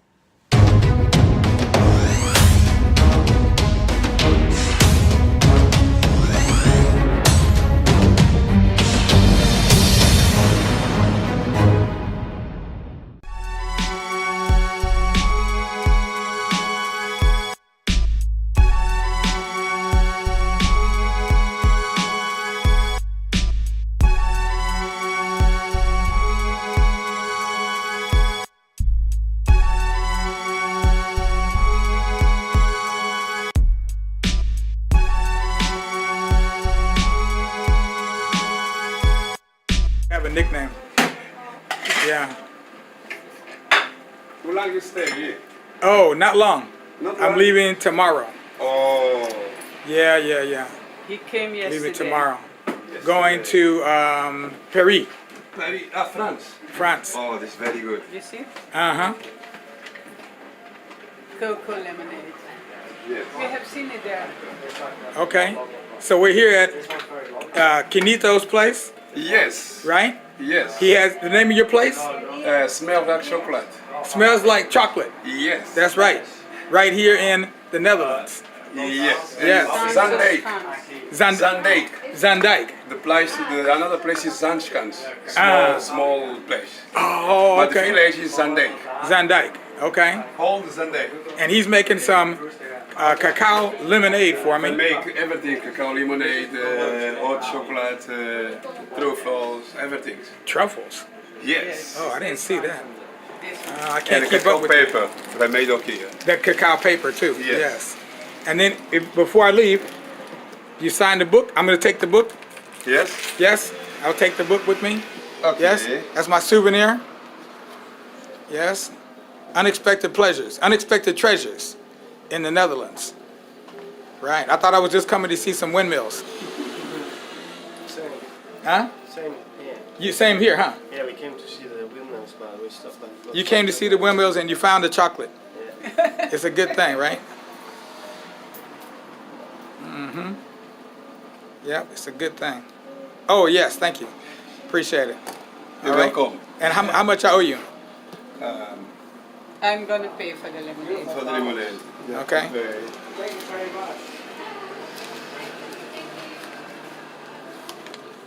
15 euro. Please. Okay. Thank you. There we go. Appreciate it. Yeah, and I'm going to give you my card so you can find me too. I'm on the Black Facts channel, YouTube. Yeah. So you see yourself on the tube.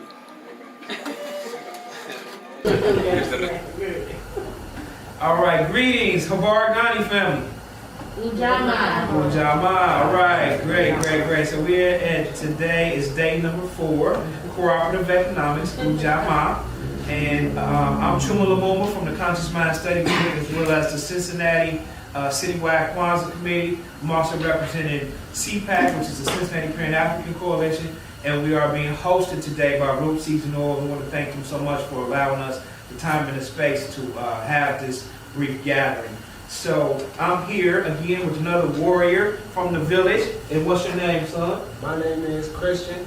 We call it CK Suave. CK Suave, okay. All right. Well, I am so glad. I'm going to say Asante San, which means thank you in Kiswahili. I'm going to say thank you because you could be sharing your time, energy, and space with other people doing other things, but you chose to be here with us, and for that we are very grateful. All right? Asante San. All right. Missouri time. So, would you care to read today's principle? Okay. The 4th principle is Ujamaa, which means to build and maintain our own stores, shops, and other businesses, and to profit from them together. This principle is the focus of our presentation today. We will get back to it in a few minutes. All right. So, he said it so aptly, Ujamaa. Now, I want to say this. I want to plug the story. Root Season Oil, we have been practicing this principle very heavily since Juneteenth. We started with Ujamaa and the cooperative economics by having vendor events here at the store.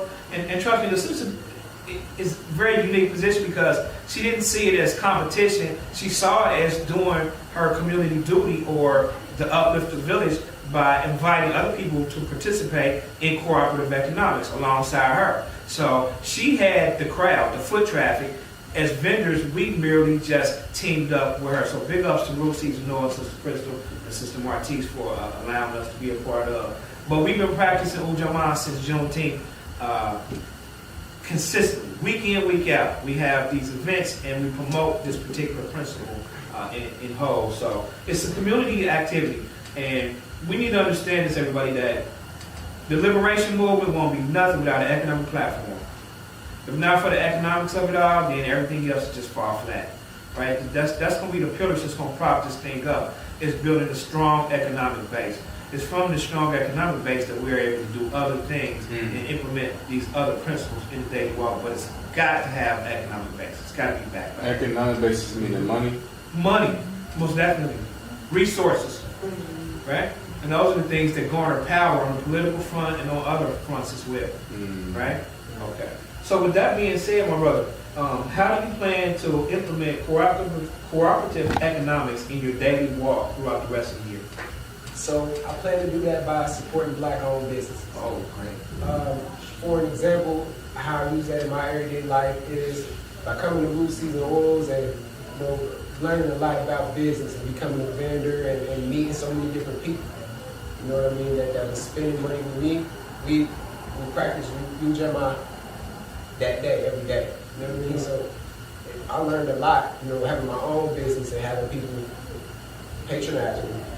Okay, great. So by having your own business and spending money and sharing resources with other Black businesses, that's how you plan to implement this throughout the course of the year. Right. I plan to use my network and my connections to help other Black businesses get to where they want to get to, so that they can vibrate the way that they want to, and reach their goals. The power of the Black dollar is important. I couldn't say it no more. Say the last thing we say. The power of the Black dollar is important. Man. Very important. It ain't green, it's black. It's black. There's people that own Macy's and Walmart, they already know. Right. Blackability ain't poor. Not at all. The wealth is just not what we call aggregated. It's all spread out. We're serving the biggest consumers. We're the biggest consumers, right? I think that we might be the biggest financial property. Like when other nations like Indians and Chinese and all that, I feel like they might go through a procedure. You know what I'm saying? This might be my Nick Cannon interview that gave me ice. But listen, I think they might go through a procedure like, hey, all these Black people, that's your money right there. So as long as you get this, do this, you straight. They do it right. That's marketing. Yeah, no way. Right. When they changed It's a known fact. So what you mean by that? Like how they in the hood, the A-Rap stores? Yeah. To them, we are financial property.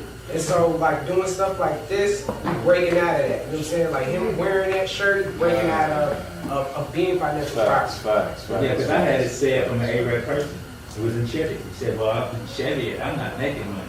But if I go to a Black neighborhood, they buy everything. And I make money. And it was said. And the reality kind of, hit me right there. And, that's the way it's there. It's going to change. I think he hit it on the head, though. He said he planned to patronize Black businesses. Not only is he a business owner, but he also plans to spend money, energy, and resources with his network and his intellectual property in pursuit of cooperative economics for people that look like him. They're on the same mission. They got the same goals and aspirations. And I think that's the way it's done. Until we can catch up in the fight, economic, against economic disparities, it's going to take some sacrifice, which means you may have to go patronize Black businesses where you may have to drive a little extra, you may have to spend a little extra, but we'll get there, right? We definitely will get there as long as we keep the goal in sight. We definitely will get there. So you said it eloquently, brother, you know what I'm saying? Black dollars equal Black power.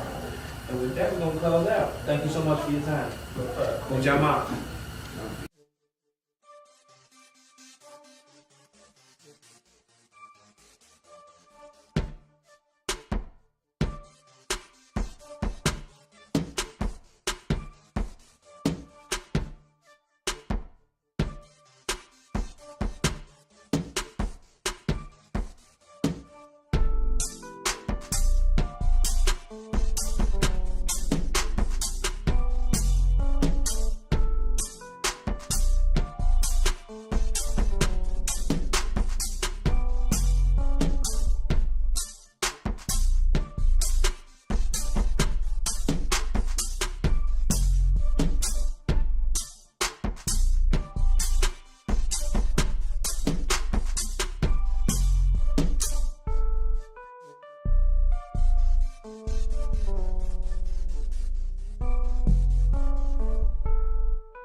Greetings all.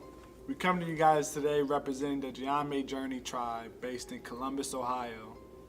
Gye-Nyame Journey uses a system from ancient times called rites of passage. With this, we have created a warrior society, the Gye-Nyame Journey Warriors.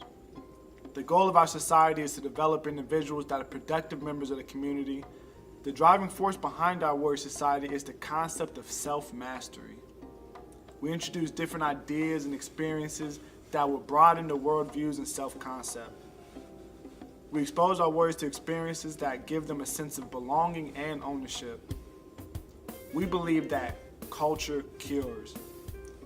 And by embodying the Nguzu Saba and living the principles out in our daily lives, we demonstrate this.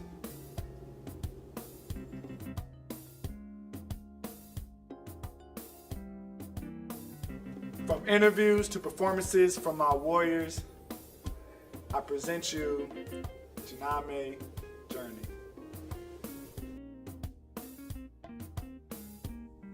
My name is Levon. My rank is an initiate. I'm 13 years old and I've been in this for 4 years, and I'm born a Coochie Chocolate.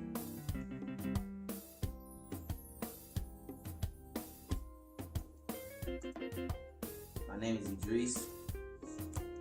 I'm an initiate. I was 15 and I've been in Gye-Nyame for 5 years, and I was born on Ujamaa.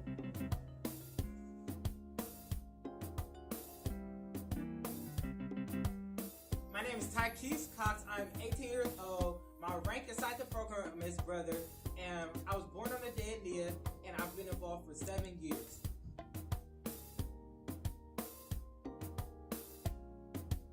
My name is Andrew. I've been a part of Gye-Nyame for 5 years.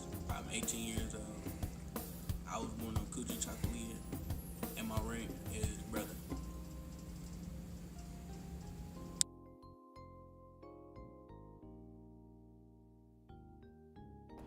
I'm Carla Ford, 16 years old, and I've been a part of Gye-Nyame Journey for 7 years, and I'm just proud to be a part of this community.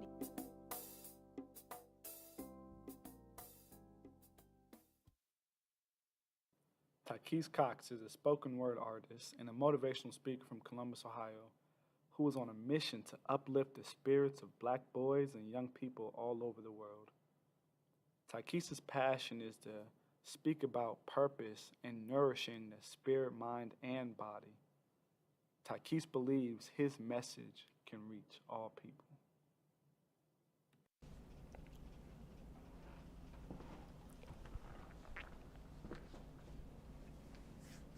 How could you?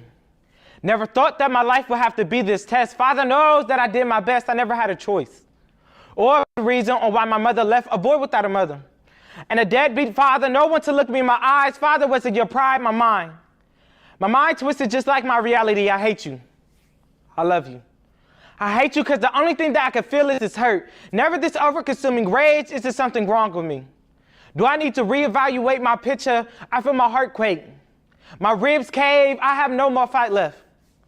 And then there was you. Showing me the right way. My spirituality will never be the same. Thank you for showing me the feather to let my spirit free. My foundation stands strong just like my purpose. My journey is more than a walk in the park. My spirituality is stronger than what you deem it to be. I am G. Ashe, Ashe, Ashe.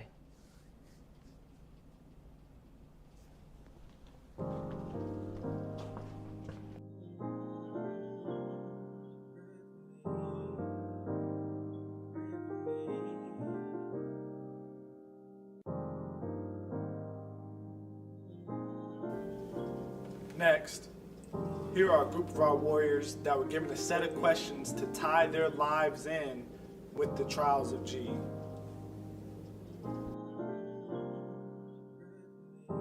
Who am I? Who am I? I am a warrior born for greatness. I am Levon. I am here to succeed in life by accomplishing all goals that I set for myself. Why are you here? Why am I here? I am here to assist my people and help them live their best life. Where are you going? village to aid my people. Where am I going? I don't know where I'm headed at the moment, but I will make sure that I assist my tribe wherever assistance is needed.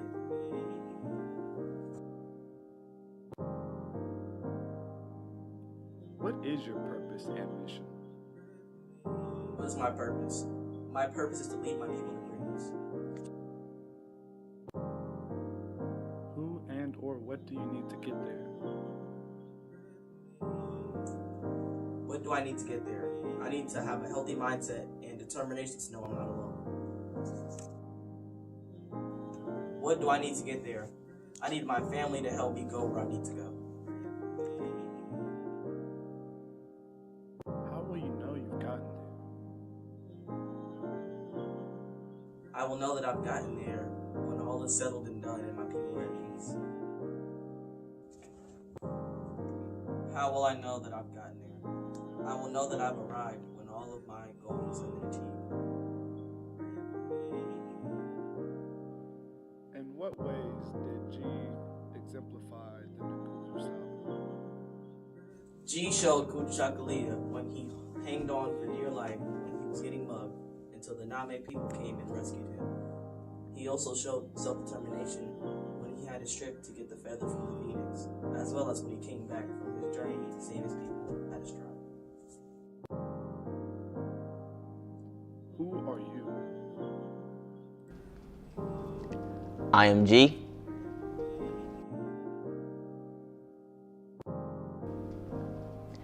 I am Idris Robinson.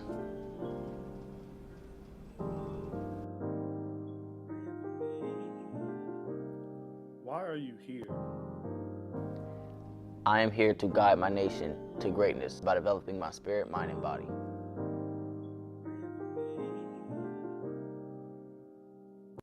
Where are you going? I'm going wherever life takes me. What is your purpose and mission?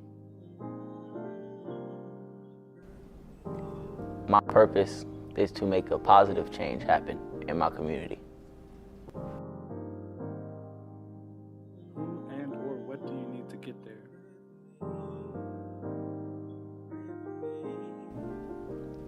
I need people on the same path as me, as well as people I can trust.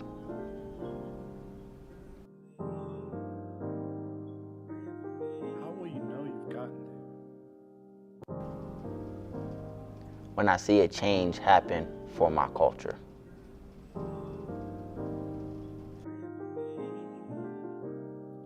Why are you here? To develop peace and harmony and leave a legacy.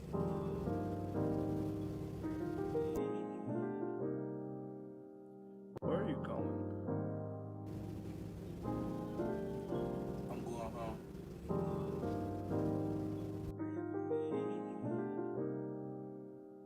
What is your purpose and mission? To guide my people before the world destroys itself.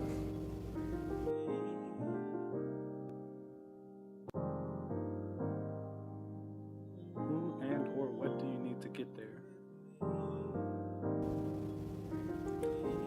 A righteous heart and the Gye-Nyame tribe.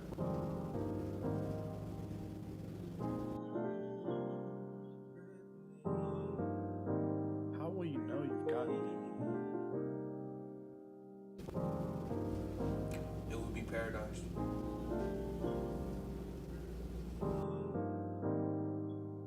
How was unity demonstrated? When Gye's people pledged their allegiance to him and removed sin from the village.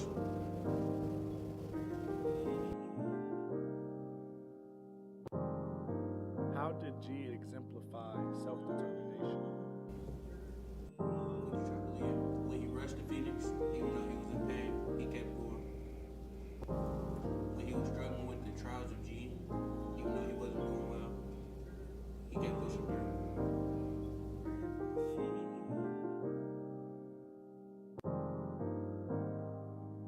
How was their collective work and responsibility? When the village trained to protect the rest of the tribe from slave raiders.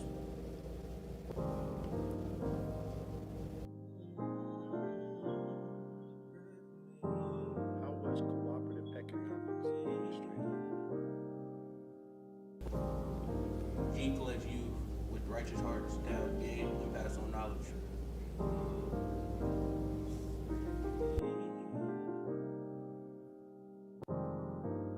In which way did G show purpose? G was dedicated to developing himself through his relationship with the Creator.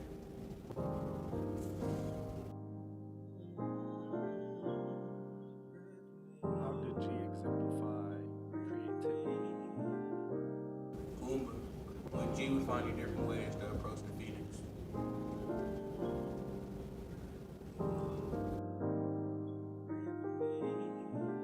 How did G exemplify faith? Imani. He kept faith in what the elders had taught him and used his fear to fuel him instead.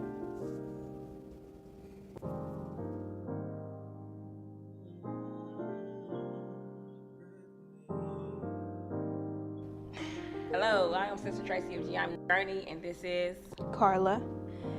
As we go over the story of G and the G trials, we decided that we were going to go ahead and look at it from a woman's point of view. In that story, it was, what was it? How many women? There were 2 women, G's mother and Sin's mother. So the two women, G's mother and Sin's mother, both of them were wives of King Kanai, right? Yes. So what was the similarities and differences between those women? One of the women wanted their child, Sin's mother, wanted her child to rule the kingdom, basically, and G's mother wanted him to prosper for himself. She wanted him to find himself and become better. And that is before he took his place, right? Because she didn't insist on him taking his place, but basically gave him that encouragement that that's what he needs to do, and they both knew that because he didn't want to stay. What else can you tell me about these women? G's mother was kicked out of their community years before, and G's father never talked about the mother for some reason, and Sin's mother was always there for Sin, but never really liked G. Can you explain why she didn't like G? I don't know why she didn't like G, but I think it was more like her husband and son didn't like G. They were more against G than with G, so it would be weird for her to be with G. Okay, because when I read it, I just felt like there was an intimidation going on because it was G's rightful place to take over the kingdom, where she wanted her son, who really didn't have that power, right? Yeah. So what happened? Like, tell me a little bit more about the women. G's mother was more wise and more like she wanted the best for her son than what someone could just provide him for his happiness to just be there for a moment. For some reason, it reminds me of the unbalanced passions. What are the unbalanced passions? Fear, envy, pride, greed, sloth, lust, and anger. Right. So, what qualities Sin's mom exhibit? Pride, greed.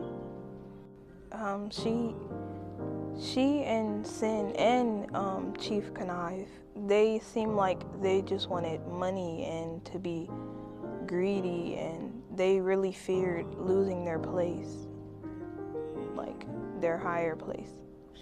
We might as well throw the envy in there. Why were they envious? They were envious because G was in line to be chief. Okay. Anything else? Any other unbalanced passions that you've seen in them? Anger. Who was angry? It seemed like it was mainly Sin who was angry because he felt that it was unfair that it would automatically be going to G because of the tradition. We understand that Sin's mom, from what I'm hearing you say, is that she had exhibited all the unbalanced passions, but then there was also G's mom. What qualities or principles did she possess that you seen or noticed?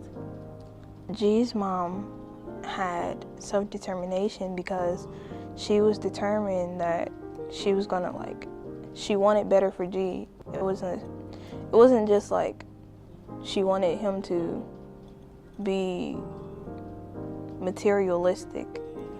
She wanted him to know himself and know his surroundings. And she also showed Imani, which is faith. She had faith in G that he will always make it through whatever he was going through. He could always overcome it. Okay, when you said self-determination, what principle was that? Kujichagulia. Kujichagulia. Okay, Kujichagulia. Yeah, I mean, as I read the story, it was definitely that. And then also, I couldn't help but to bring unity involved because on a humbug, for lack of better words, they were able to be reunited where they didn't grow up together. She was kicked out of the kingdom, right? So I would definitely include unity in that one. But I'll let you continue. Is there anything else you want to say about the women, their similarities and differences?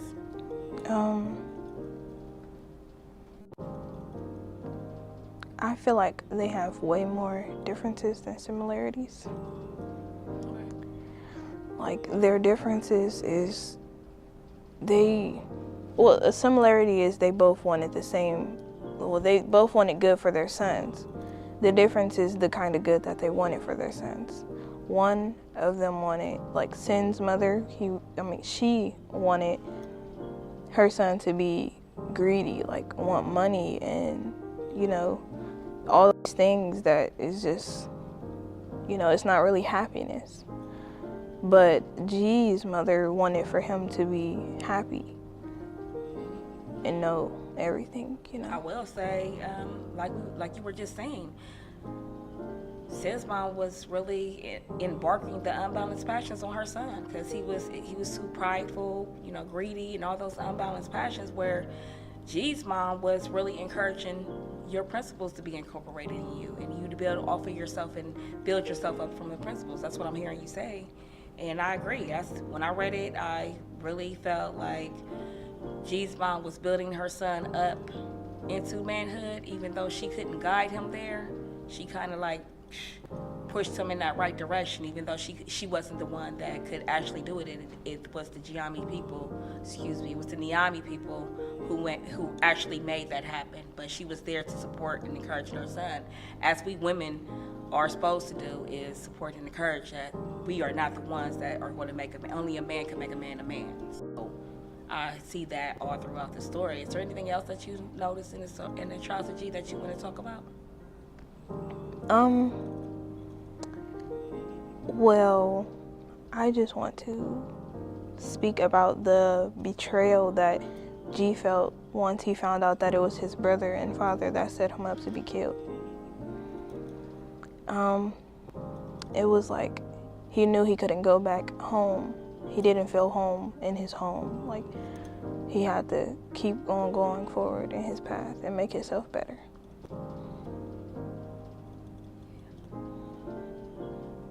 Is there anything else you want to say about that? How did you feel about that? Were you able to relate to it in any kind of way? No, not really. It was sad because, that's your brother and that's your father. You should always feel like you could trust them.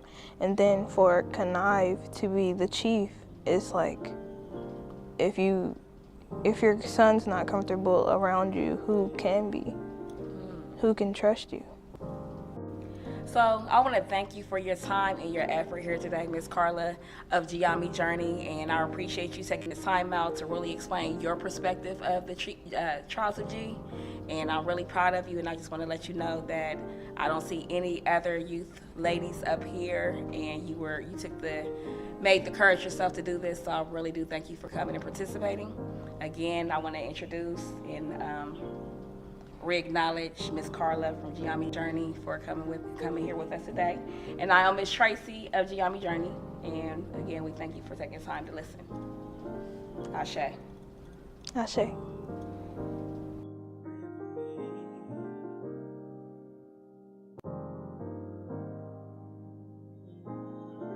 What's going on, everyone? I want to thank you guys for tuning in with us today. Today we have some of our finest warriors to take part in a deeper discussion about the trials of Gye. The trials of Gye is the story and birthplace of the Gye-Nyame people. With this story deeply rooted within our tribe, we want to say thank you for listening. Now we're going to go ahead and jump into our discussion. Stay tuned and enjoy.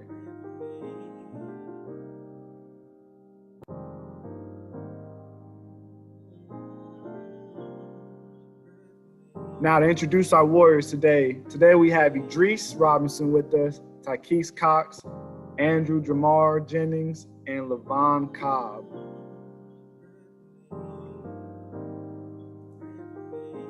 For our discussion today, we have a series of questions that the warriors are going to be answering.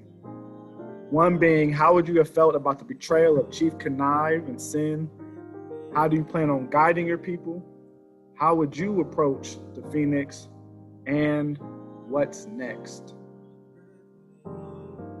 Andrew, my question to you is, how would you have felt about the betrayal of Chief Connive and Sin?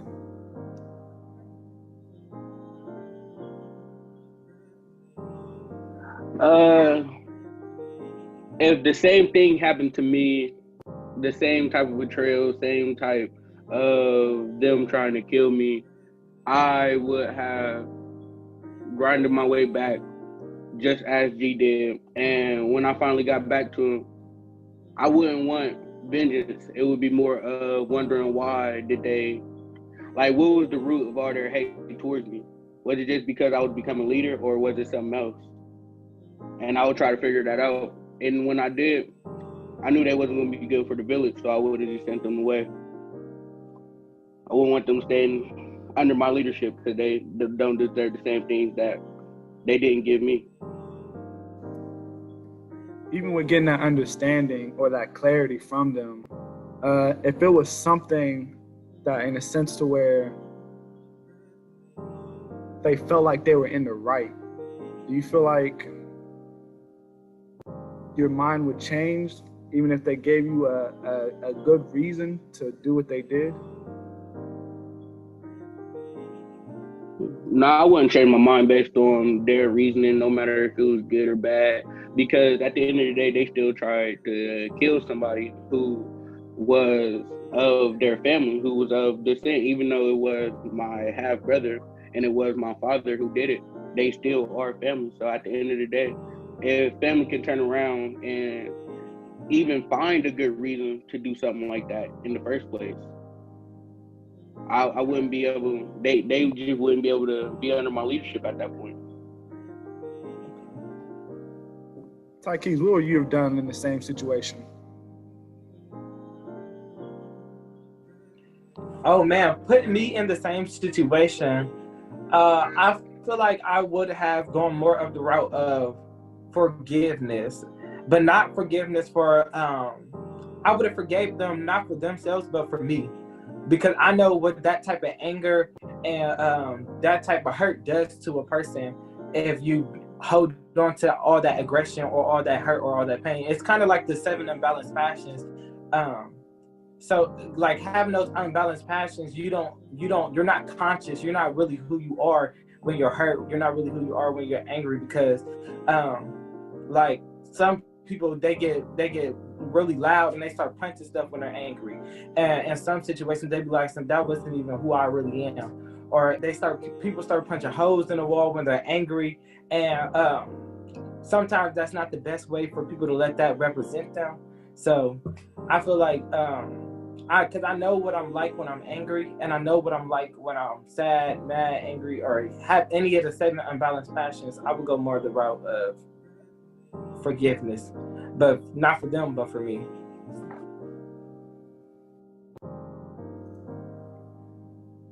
So just so I get an understanding, you're saying you would try to forgive yourself for their actions? No, so what I'm saying is I would forgive them for their actions, what they have done to me, so that I don't have to deal with that hurt. So I'm not letting that hurt consume me. I'm not letting that hurt build up inside of me. I'm letting it go. And that's what I mean by forgive them. I'm letting it go. I'm not forgetting what they have done to me, and I don't believe that I would let them still be a part of my village, but I'm not going to let them have that one up over me. Like, have that level of like okay, you're still impacting my life, and it's been 10 years now, and I can't move forward. Okay, that's a good point. You know, definitely control of emotions is something that everyone should try to focus on, because eventually when you let your emotions control you, you lose your train of thought. That's why for a lot of people that know me, they know I don't really get upset. I don't really show a lot of outbursts or emotions in a sense to where they're like, how are you always so calm and in control? Because I know for sure the moment that my mind is not in control of what I do, anything can happen. I want to be in a situation where no matter what I do, I'm in control of my consciousness. That's like the consciousness, the first step to being great, being conscious. First step to being great is conscious. All right, in the trials of G, there was a point in time where G had to confront a phoenix.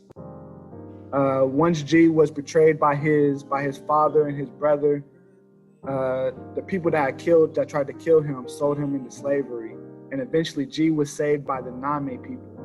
And this Nyame people had their own process for becoming a warrior that started off when they were just little kids. But at this point, G wanted to partake in this process, but he was an adult. And so with him being an adult, this journey for him to become a warrior, a Nyame people, it took 16 years. And after his 16th year, he sat down with his mother and had the conversation about him returning back to his village and claim the heir that was rightfully his. And in front of the council of elders, in order for him to return back to his own village, G had to take another trial, which was retrieve a feather of a phoenix. Now, this process took very long. It took 3 months to find the mountain where the phoenix was, and another 3 months to actually find the phoenix next to self. Now, the issue with this was, in order to retrieve the feather, you had to have a pure heart. And if you didn't, you would die from just the sight of being caught by the phoenix. So G then eventually tried to wait. He tried to come up with ideas to try to retrieve the phoenix. He tried to wait for the phoenix to go to sleep and just pick one out of his nest. But the issue was the phoenix never slept. And so my question to you, Levon, is how would you approach the phoenix to retrieve this feather? Me personally, since I know that you can't really sneak up on something like a phoenix, and on top of the fact that you have to have a pure heart to get the feather, I would do just as G did, and instead of trying to sneak up on him, just go straight to the bird and ask it. Personally, like, can I have one? You know, like, have the conversation that he had and try to make it as straightforward as possible, because knowing that you can't sneak up or try any other way besides going up to the phoenix would just give my answer right then and there. I would just ask, and if it was a no, well then that was all there was to it. I wouldn't be able to live because the phoenix would have had the sight and saw me. Would you not have been scared from just approaching it, or would you just go in there like, you know what, I've been this far, I've done all this, I have nothing else to lose at this moment except to go forward? Pretty much, because like once you're already this far into it, like 3 months finding the mountain and the nest, it's just like you might as well go straight forward. Definitely. I don't know if I would have went straight into it right away. I probably would have tried to watch it out just a little bit longer. That's just me personally, though. For the next question I have for you guys is, how do you plan on guiding your people? Throughout your guys' interview process, one way or another, you guys spoke about how you want to guide your people somewhere, find a change in your community or culture, or kind of lead your group of people to a positive direction. So once again, the question is, how do you plan on guiding your people?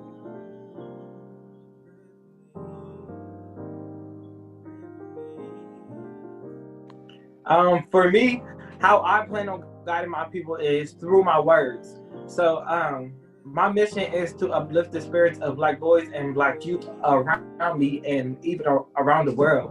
And I feel like with my words, with my poetry, with my motivational speaking, I can do that. A lot of people are left without hope, and that's hope within their lives, hope within their career, hope with anything. And I feel like I can bring that with my words, with anything that I do, with volunteering, with just being a support for my community.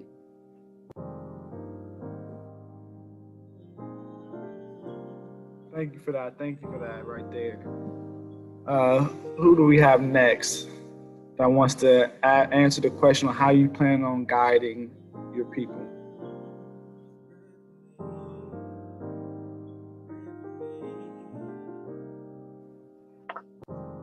To help guide my people in a more non-straightforward way. The way I do it is just when they need help with things, certain things, whatever they need help with, I'll help them with. But another thing is I don't like seeing my people in harm's way. I want to lead them out of harm's way because there's a lot of things going on in the world right now, and it's not really doing too well for us. And to help guide my people is just having their back whenever they need it, having whatever they need, whenever they need it. If they need to talk, I'm there. If they need to help somebody move their house, I'm there. Help my people with the little things too is how I guide my people. You made a really good point there. You said something I really like. What I heard you say was you want to assist your people in a direct, indirect way to where it doesn't necessarily mean you're going to be in that leadership position to guide them, but you're going to rather assist the person or assist the people that are going to help also lead those people, because leadership position is not for everybody, but doesn't mean you can't have your own times to be in leadership, so, and definitely it could always start in the community. That's one thing we really have to touch on, especially as youth. There's not a lot of youth involvement when it comes to developing and enhancing the communities that we're a part of. You see more self-destruction than improvement when it comes to people from our generation. Thank you for that, Andrew. Idris, how do you plan on guiding your people? To be completely honest, at the moment, I am not sure, but I know going through my journey, I'm probably going to find out a way to contribute and guide my people. Definitely, I completely understand what you're getting at. Everyone has their own process, and not everyone's built the same when it comes to taking their people in a certain direction, in a positive direction. And not everyone's going to have the same role when it comes to that either. That's one of the most important things you must know. But once you figure it out, though, you have to buckle down and try to enhance that skill to try to guide people and develop that self-mastery, whatever craft you're going to use to get to that point. All right, thank you for sharing that. Levon, in what way do you find yourself guiding your people? I probably would just say that if any of the people had an issue, I'd be there to resolve it. If we have problems with others, I'd be able to try to resolve it as peacefully as I could to make sure that I keep the village people in mind. It will be less of a leader and probably more of someone that can assist anyone. Okay, so you rather would do conflict. What's the word for it? Resolution. Conflict resolution. See, you know exactly what you wanted to do. I didn't need to say, and that's an important thing. Because conflict resolution is something that it can be very hard for a lot of people to handle, just simply because, like I said earlier, a lot of people don't have a handle on their emotions, and because of that, they find hard ways to think things through and to process a proper way to handle something. And conflict resolution is a great way to help knock that out and help grow people's consciousness and be more in tune to what they're doing and how to think. So that was great. I want to thank you again for that. You guys had some great insight on ways to help further our community in your own way, especially coming from youth. It's very insightful to see that we have some people out here really trying to do good for their own people.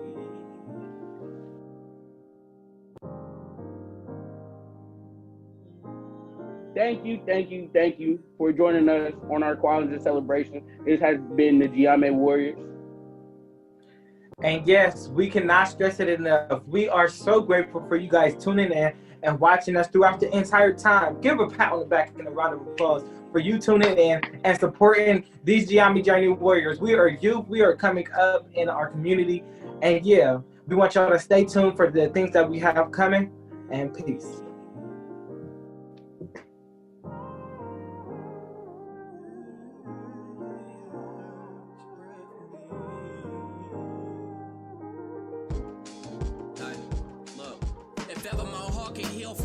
That I've endured, I can promise you the passion I have for people is pure. The elevation, I'm sure, possessing the final cure for the blood that I've been shedding is seeping out of my pores. What's the cost I gotta pay in this living to be adored? Instead of going through these trials full of issues and be ignored, like eagles, I wanna soar over mountains and see another view. Come back and take a look in the mirror and see another you. Hell, I just wanna work until I prevail and find success right in the midst of those who want me to fail.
Women, but the most important goddesses were black, not just for the African now, in the civilization of the Greek.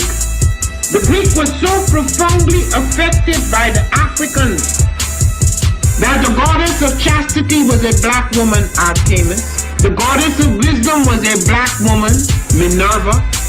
The goddess of beauty was a black woman, Diana.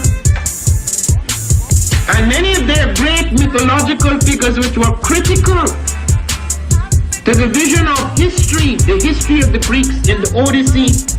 The woman who draws, who has the power to draw Odysseus and all his crew into her, is Circe, who is represented as a black woman with African features on the Greek vases. The woman who helps Jason win the golden fleece is a black woman, Medea. The woman who marries Perseus, the Greek hero, is a black woman. What is a lion without his pride? What is a whale without his pod? What is a monkey without his troop? What is a wolf without his pack? The answer is very simple. They are the same thing that a human being is without a tribe.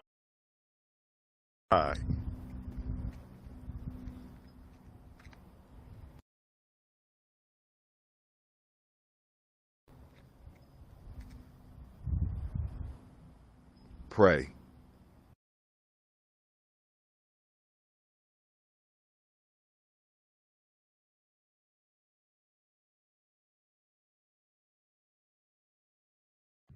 All right, family, I want to welcome y'all here this evening. We have two marvelous, outstanding and beautiful young people that will be sharing information with us. One of them is not as young as he used to be, but yet he's still pretty handsome. And he's going to share some information, but we're going to have the young lady start off first. We're going to let Sister Kayla, was Rakayla, actually I called her Kayla, but it's Rakayla, go first, and she will be talking with us. And of course, y'all know, happy Comedic New Year. We are celebrating the Comedic New Year, and we're we're having a good time. So, Miss Kayla, are you ready? Uh-oh. There we go with this foolishness. This foolishness is acting up on me again. Look, she done ran ahead. Rakayla, she done ran ahead. Lord have mercy, man. Y'all done scared the young lady, man. Oh my God. So, all right. So, next to the mic, coming to the stage. We got Brother Shamar. You ready, bruh? I can't hear you. Your mic is not on. How about now? It's on. It's on now. Yeah. Go ahead. Yeah, we can hear you good. Go ahead, brother. Okay, great.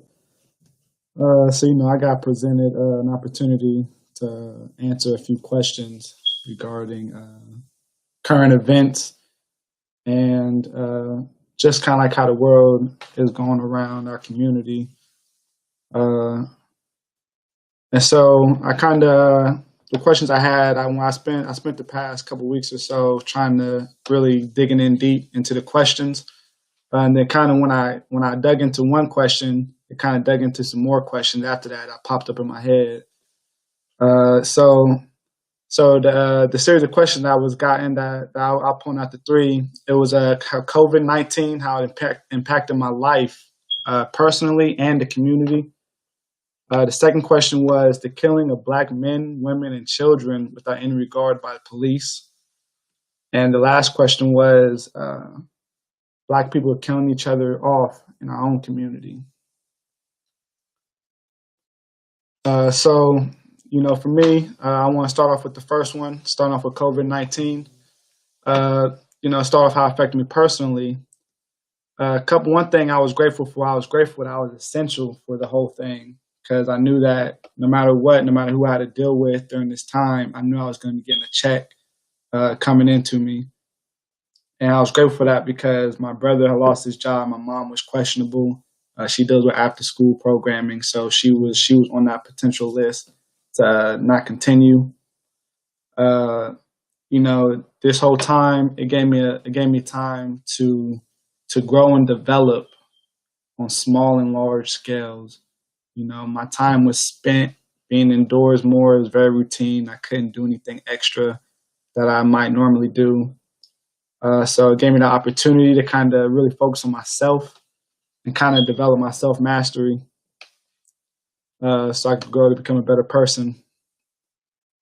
It also helped me save on to money also because, I like to eat a lot. So a lot of times I spend my time going out trying new foods. Since they shut everything down, that was cut off real quick. And also with these questions that I had talked to a couple of peoples about it just to kind of see how all this stuff, what their thoughts were on these questions and see how their life might be affected on it. A lot of things was a lot of people that went to one school and had to go back to their hometowns.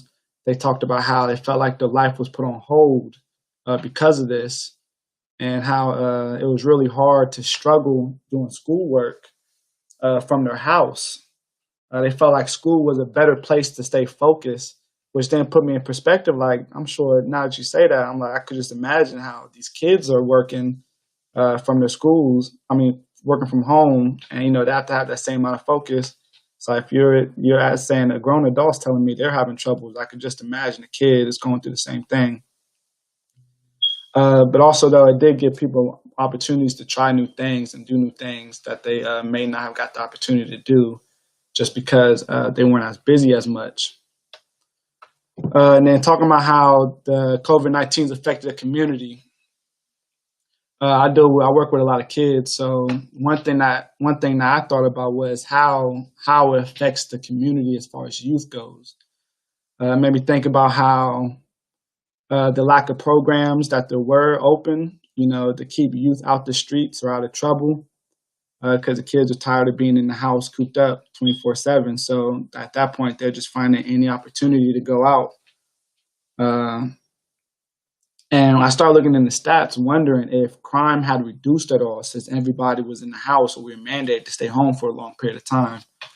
And when I looked into those stats, crime actually rised a little bit if it didn't stay steady.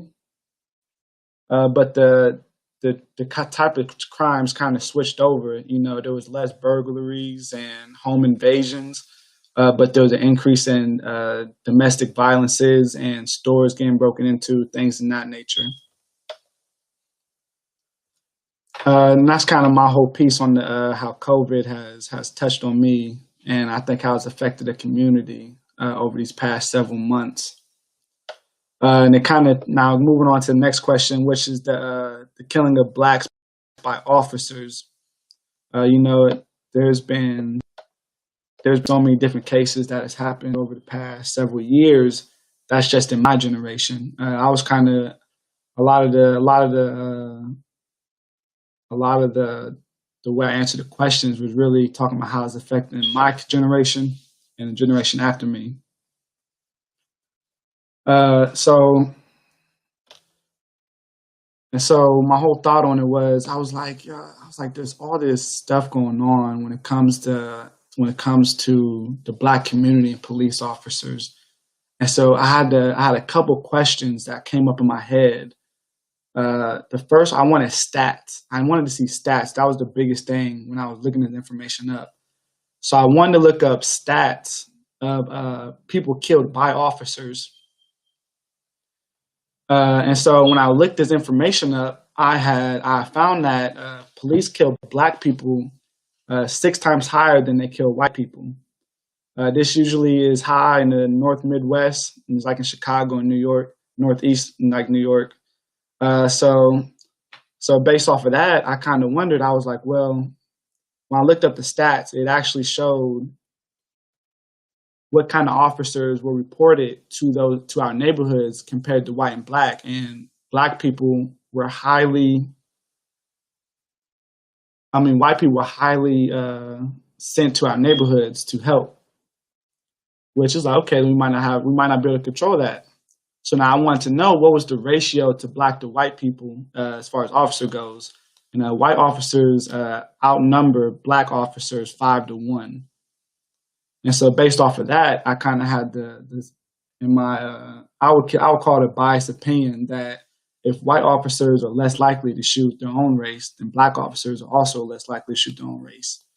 But since we're being outnumbered in the police force, we're most likely to get that target of getting shot. And one thing I wanted to try to, a lot of times we hear all the wrong things that these officers are doing, but on that other side, there's also all those times that our community is doing wrong, and that gets overshadowed because by the rights that we do. And that could be just simply because, people might not care. So that's why we need to care as much as anybody else. Because if we're not going to put any care towards the matter, why should anybody else do the same thing? So then that also brings up the point to where I think that the community needs to be aware of their legal rights to a higher manner. Because as I was, once I was looking up all these stats, I also looked up a whole bunch of videos of police officers antagonizing black people, traffic stops, walking down the street, things like that. And, in the videos, the officer was 100% wrong in the situation. But on top of that, the people that they walked up on may not have been 100% of their rights. And then that kind of led to more things going the other way, and it went south. So I know being knowledgeable of your legal rights was a big point I wanted to touch on when it comes to this whole thing. And then with this, on top of that, with finding out, with the most recent incident with George Floyd, I was curious because over the past decade or so, I've seen all this stuff of people getting killed and wrongfully killed by officers, and with that case basis, it kind of just like, another thing that's crazy. And I didn't really take it to heart until I was like, I want to really look into I want to look at in depth what it looks like, what happened to all these people, how they passed, how they got killed, what happened to the officers that did it. And once I looked at it in a group, it became really hard to look at it in one setting. I couldn't read the stuff and be able to take it. It was really hard on my heart. It took me a while. I still never even got a chance to finish it all because it was just too much. It was too much to read. It was too much to read for me. So I figured being aware of those people, what happened to them, even if they weren't in the wrong, what happened to them, so you could try to prevent the situation yourself if it ever comes across you. And then the last question was, are Black people killing each other off in our community? And this one kind of brought me back to my training when I was in Urban Warriors when I was 13, 14 years old. There was a question there, and it says, what are we suffering from? And the answer was an oppressed mind state. Back when I was in Urban Warriors. And the following question is, what was done to put us in this state? And the answer was, we were convinced that our physical well-being was in the hands of our captors. We were denied access to our cultural traditions. Our culture and history was negated. Our captors' history and culture was elevated. We were turned against each other with the divide and conquer strategy. And what's the remedy to this?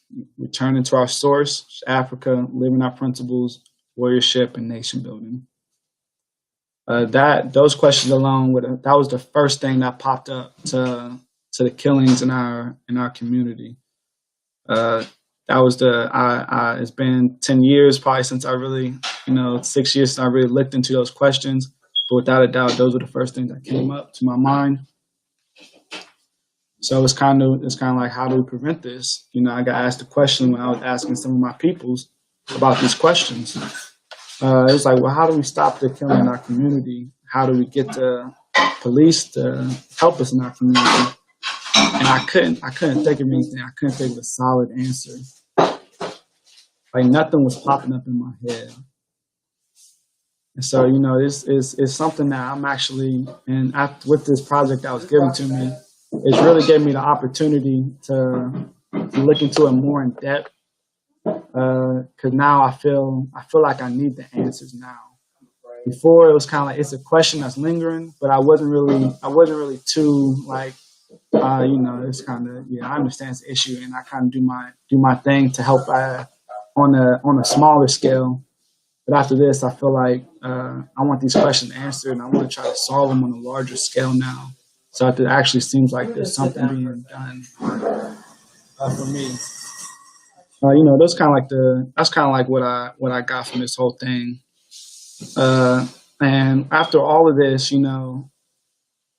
as I was trying to answer those questions, like, I was wondering, like, where's the care at?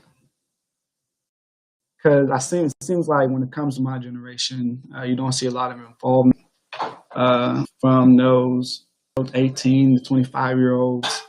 If I ever go to an event, the youngest person is probably 30. After that, the oldest is probably 12. So I made me wonder, like, where's the care from the generation? I tell people, this going on, this, that, and third, but they brush it off. They brush it off pretty easily. So my question I came up was there some type of gap in between us wanting to care? Because for me, I kind of just had natural care for it. but was there any real push by the generation before me to kind of say, you guys need to care about these type of things? And by the time it already happened, it was too late, and they probably already had the mindset to not care about it. That question is still I'm still looking into this whole thing. But it was kind of like the biggest things I want to touch on for this whole project that was given to me.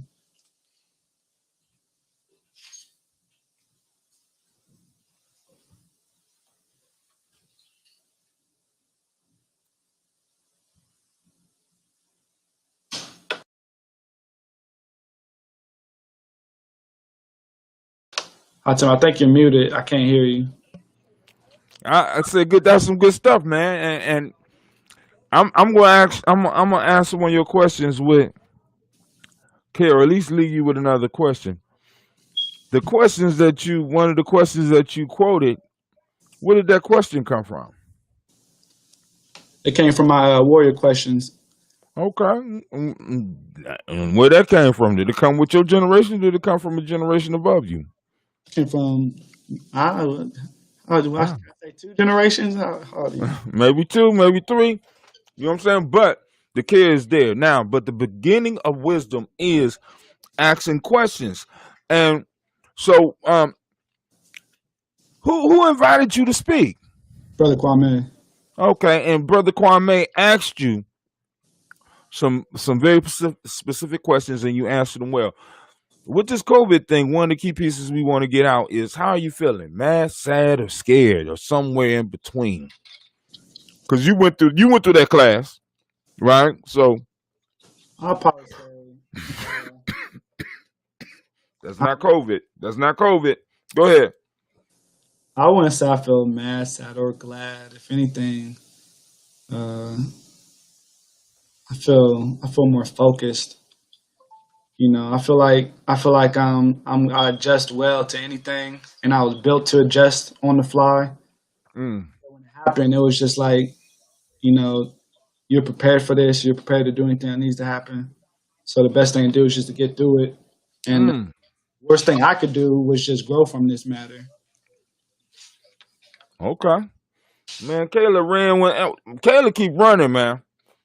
Oh, she back.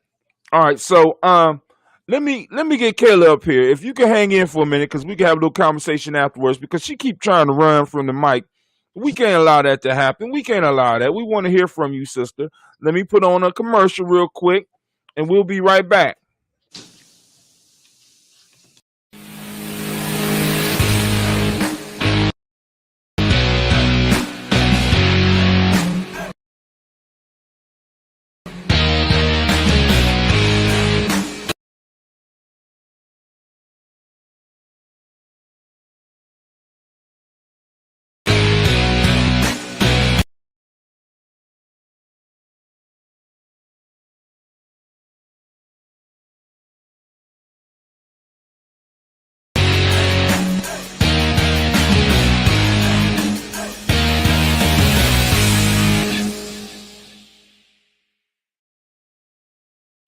All right, family, we back.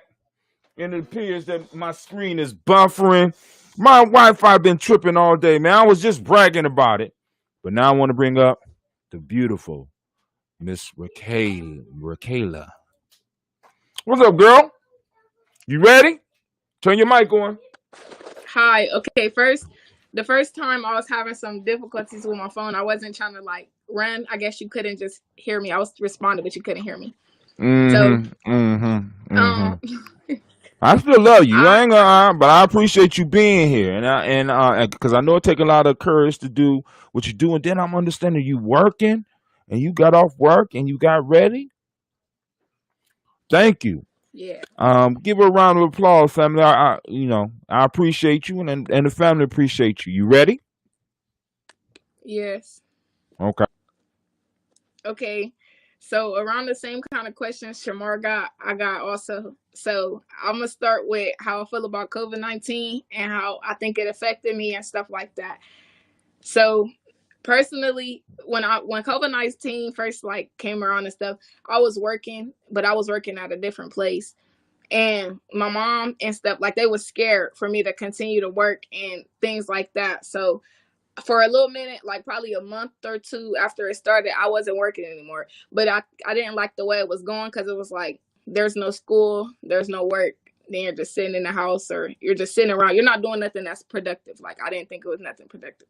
So I went and I looked for another job and stuff. And now I do work at another fast food place. And it's like COVID-19 changed the whole thing around, because before, when I was working at a fast food place, it was simpler to, like, I don't know how to say this, you could be trusted more to make somebody's food, or to work without being, like, how do I say this? I don't know a word for it, but like, at work now, you can't not have a mask on, you can't have anything. Everything has to be more, I don't know the word for it. I can't find a word, but I think y'all get what I'm trying to say. Okay. And COVID-19, how I think it affected me other than work and personally, I think I would say it could have set me back. Like, it still can, like, because right now it's summer and I can work as many hours as I want and things like that. But when school comes back, I'm more of a visual learner, and I'm more of a person who needs to be hands-on and needs, like, to understand something fully before I move on to the next thing. And with online school, I know it's harder for teachers to do that, like, to help you specifically deeper than like the rest of the class, or to make sure you understand specifically deeper than the rest of the class and things like that. So I think it could have set me back, but I'm not sure yet, like, how it's going to go for this school year. So yeah, I think it could have set me back, but right now it's just on the, it's iffy. It's there because I know from last year it was a little hard to do like online school. So I would say COVID is more of a, like, it could have been a setback, but it's not a setback yet. And then okay, so about the police killing Black people first, I'm gonna speak on that. So I feel like, personally, who can you call on if the people that you're supposed to call on think you're the threat? Like, if I'm calling because somebody else is doing something, or something else is a threat to my life, and you're using me as a threat, how can I trust the people who supposed to protect my community, type of thing? So with the police situation, like, as growing up, I always was told, like, 911, like, they would help, like, things like that. I grew up thinking that 911 was always to help or something like that, until, of course, my eyes opened a little more, and I see that the police don't really be on the same team as us. They don't want to be in the ghetto neighborhood to help the people. Like, they don't think that you're calling for help. They don't think that you're more as important living where you live, or looking how you look, or walking how you walk, or anything like that. Like, being Black and being, like, living, period, like, with the police doing like that, like, you don't have much protection other than yourself, with the police not being your protection, using you as a threat. Like, they need protection from you, type of thing. And yeah, I just feel like it doesn't, I don't know, the police thing, I don't know, I just don't, this is what I was, let me think. Okay, yeah, I don't know how to say it like, I don't know how to say it other than the police just aren't trusted, and, like, personally, they're not trusted to me anymore. And for the community, it's on a rocky hand. Like, for the people I know, because of course I got Black family members and Black people who have had interactions with the police that weren't good and things like that. For the people I know, the police don't help. For the people, from what I see, the police don't help much for Black people, like, things like that. So for the community, I would say I don't really, like, think the police are much of they don't impact us very much and things like that. And personally, I feel like they don't do much for Black people other than use them as a threat, or have excuses for why they get to do what they get to do. That's not correct, or that's not, like, something that's a part of the procedure and things like that. And then the Black on Black crime. Okay, I got through those other two topics really fast, but the Black on Black crime, I would say, I see, like, okay, Shamar mentioned how the stats went up, like, for, like, Black on Black things, like, it went up actually instead of going down. So I can see that personally without looking up the stats, like, because now there's more like RIPs to people that I'm closer to in age and things like that. Like, people are more sad because they're losing brothers and sisters and stuff closer to us in age, like in my generation, like younger and not even making it to 18 and things like that, or only making it to 18 and stuff like that because of black on black crime. And I don't know, I think the stats are going up. Like, personally, I think it's going up, but it's going up in the wrong way because of how this generation thinks, and they always think it's a score back instead of stopping the problem. So personally, I think it's black on black crime is getting worse. But then in a way, it could have been getting better, because when all of the stuff happened with George Floyd and everybody was doing protesting, it's like it was for a little minute that everybody was cool and like all the black, like, no, everybody was working together and all for each other. But as soon as that little era stopped, then it was back to more black on black crime and more of this and more of that, and things got bad and stuff. And okay, I'm sorry, but I can't think of the other topics that Brother Kwame asked me to speak on. But Shamar, if you have any like topics or something, or Brother Hatim or something, questions or anything, you're free to ask.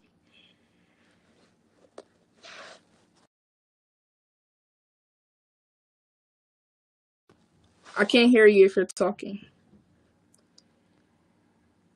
I'll be silencing my mic, man. That's on me. Brother Hatim, I said, can you hear me now? can he hear me? I can hear you. I can hear you. Can you hear me? Hello? Hello? Hold on. It's not you. It's me. It's not you. It's me.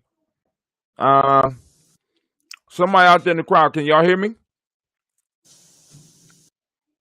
I can hear you. You can hear me? I can. You can? I can hear you. Okay. Can you hear me, Wakayla? Rah. Okay. All right. She can't hear me. Okay. But you did an excellent job. I want to thank you. I can hear Shamar, but I can't hear Brother Hatim. Oh, so you done blocked me on your phone. Hold on.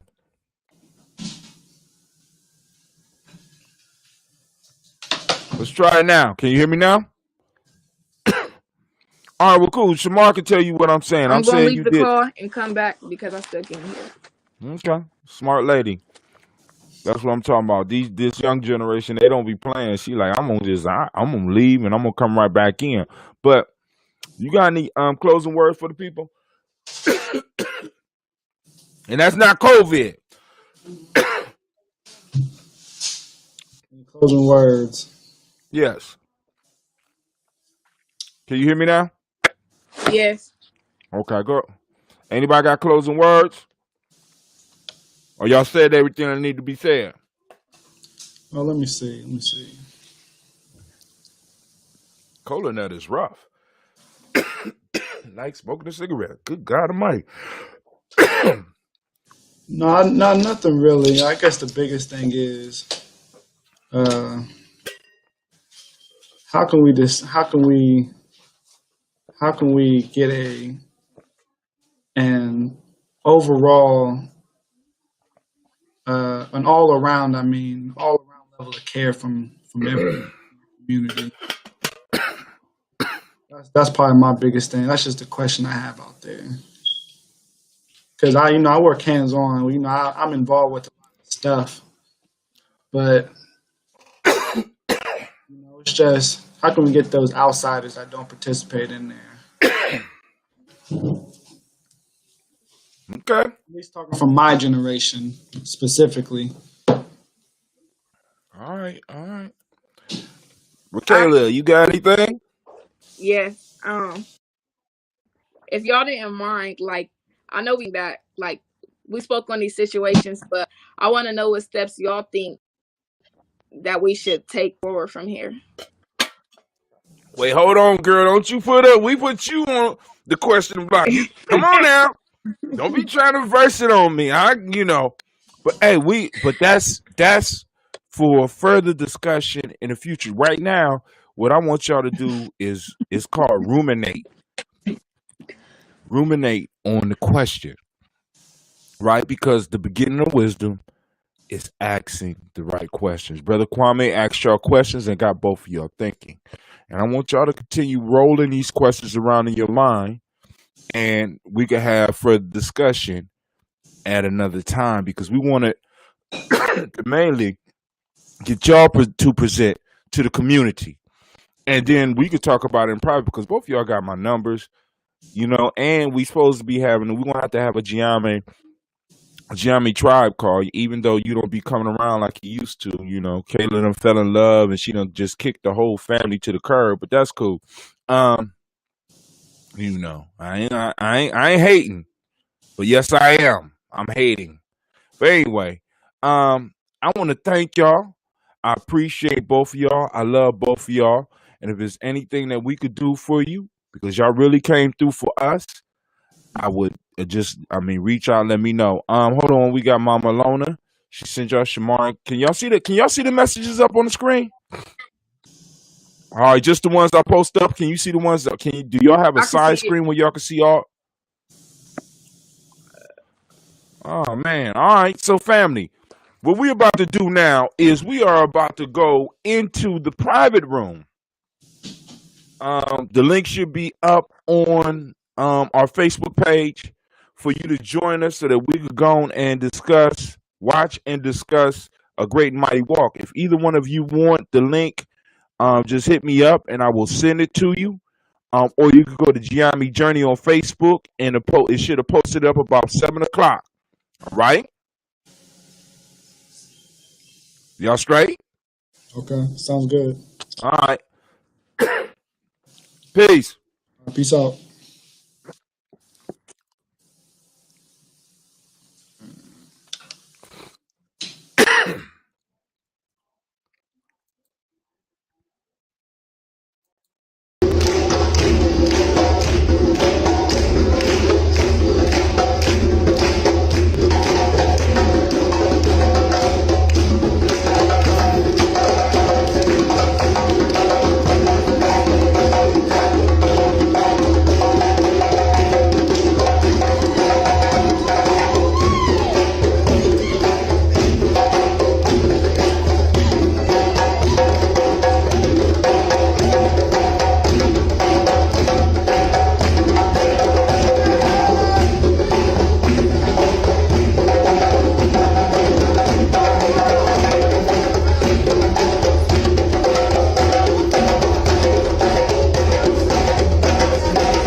Habargani, Hotep, it's Elder Alona.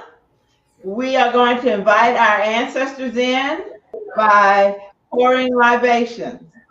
And that creative energy, the creative power that we are all a part of, we invite that creator in and we'll say, Ashe. Ashe.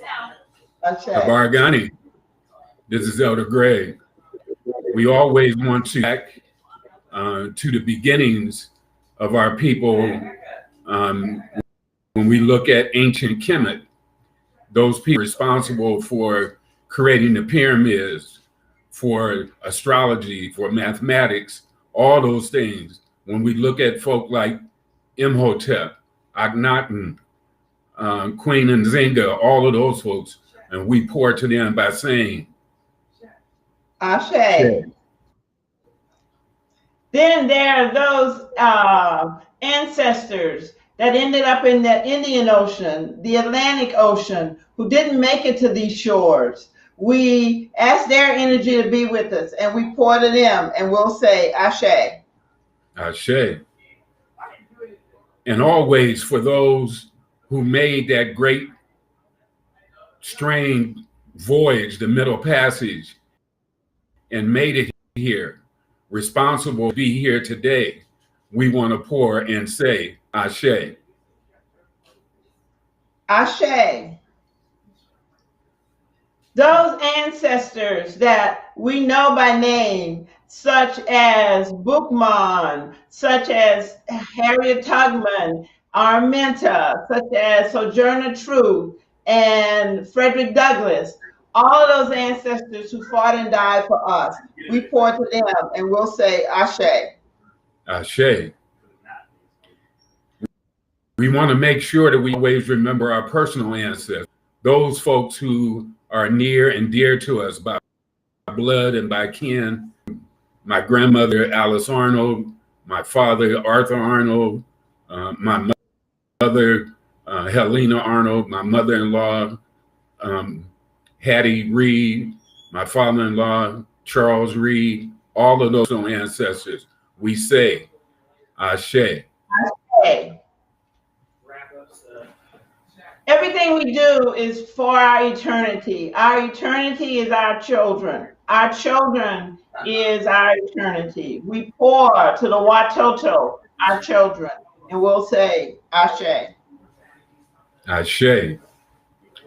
For the four directions, the north, south, east, and west, we say, Ashe. Ashe. And finally, we pour to ourselves, to African people, carrying on African traditions. We pour to ourselves and we'll say, Ashe, Ashe, Ashe. Asante Sana, Habargani. Asante Sana.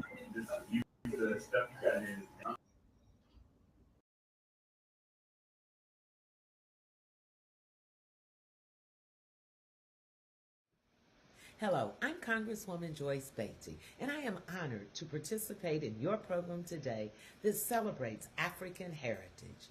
Also, I want to acknowledge all of the board members, current and past, for their work in the long, rich, and winding historical trail of the Tawi family village, and to Miss Emily Bailey, who helped coordinate today's event.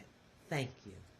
When I think of how Kwanzaa began in the 1960s, based on ideas borrowed from an ancient African Swahili 7-day-long harvest celebration, I could not think of 7 better principles that are needed as we face so many injustices in our nation, in our state, and right here at home. As you know, Kwanzaa has 7 principles that span from umoja, which means unity, to imani, which means faith. Here are my thoughts on how important unity and faith are to me and my work in Congress. In some of the most contentious times, and in the midst of discussing some of the most divisive topics and working with colleagues' varying views, it is unity that will help us get to the finish line. It is through our faith that change, opportunity, and equality will come. So in the spirit of this first day of Kwanzaa, unity, we must not give up. Collectively, we must push through trying times while supporting one another and coming together as a community. It is time to create and demand change, to speak in one voice and reflect on the blessings of our culture and honor our history and our ancestors, because divided we are weak, united we are a force. My career success as a proud HBCU graduate, businesswoman, college administrator, Ohio's first female Democratic House leader, United States Congresswoman, and now chair of the Congressional Black Caucus, was aided and guided by many of the 7 principles of Kwanzaa, commencing with unity. I think about how throughout history, unity has been a guiding force in voting rights, civil rights, jobs, fair housing, health care, and justice movements. Today, more than ever, in the wake of George Floyd, Breonna Taylor, Casey Goodson, Andre Hill, and so many others, we need unity. We need unity as we fight the COVID-19 pandemic, economic and racial inequities, poverty, and racism as a national crisis. My call to action is for us to join together in unity as we celebrate Kwanzaa. So to all witnessing this day, children and adults, in the words of Umoja and Imani, we continue to unite in faith as we hold hands, hold signs, march in our streets, and yes, fight against social injustice. Unity. Happy Kwanzaa. I'm Congresswoman Joyce Beatty, and I approve this message. Welcome to the 2020 Kwanzaa celebration, and my name is Yolanda Robinson, and I'm going to be your host this evening. This year, we are excited to be able to celebrate Kwanzaa with you, our local and state family. Asante Sana, which means thank you in Swahili, Thai We Family Village, and the GNJ Media for hosting this virtual Kwanzaa celebration. And we will now stand and sing our Black National Anthem.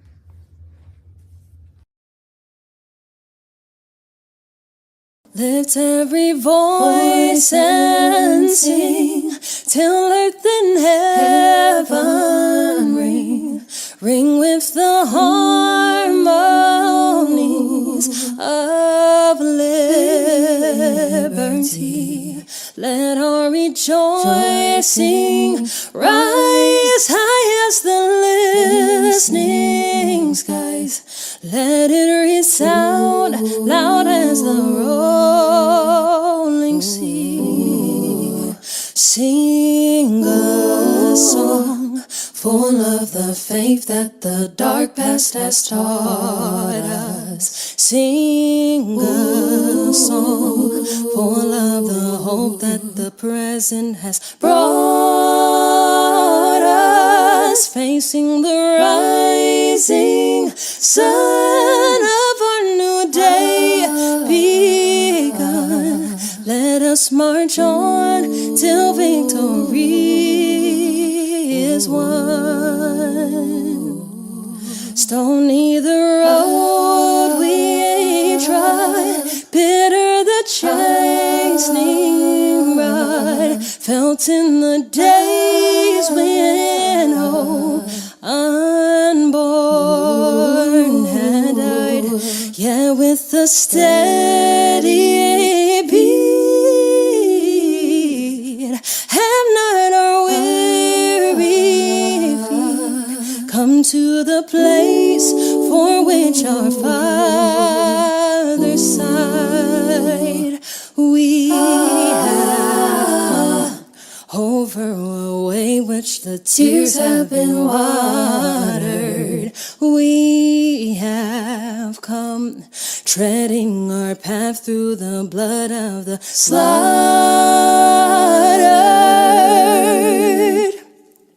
Out from the gloomy past, till now we stand at last, where the white gleam of our bright star is cast. God of our weary years, God of our silent tears, Thou who hast brought us far on the way, Thou who hast by Thy might led us into the light. Keep us forever in the path, we pray. Lest our feet stray from the places, our God, where we met. Lest our hearts, drunk with the wine of the world, we forget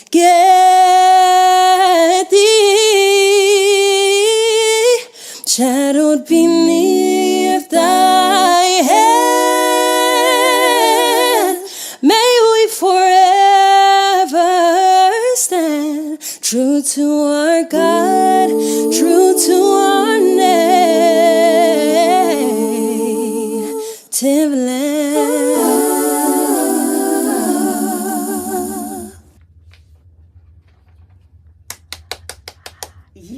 Yes, I just love this.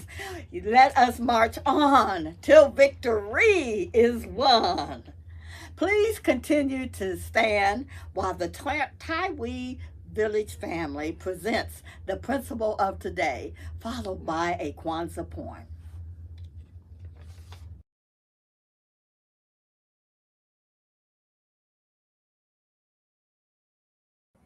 My name is Sapphire Mahdi. Sapphire, a mineral. Mahdi means rightly guided in Arabic. Mahdi. My first government name is Dawn Netta. My middle name is Sarithia, both unique and made up by my family. And I accepted the names or adopted the name of Sapphire, birthstone, and is also the trait that I carry as mineral and is a part of nature.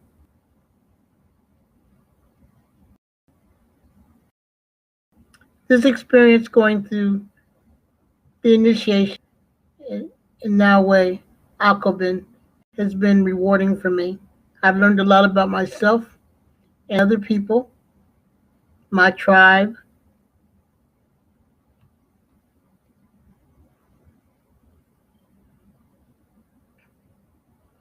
which I truly appreciate. The experience has been rewarding. I've learned a lot more about Black history, African history, and my association with Africa. A place where I went to finally retire and transition from.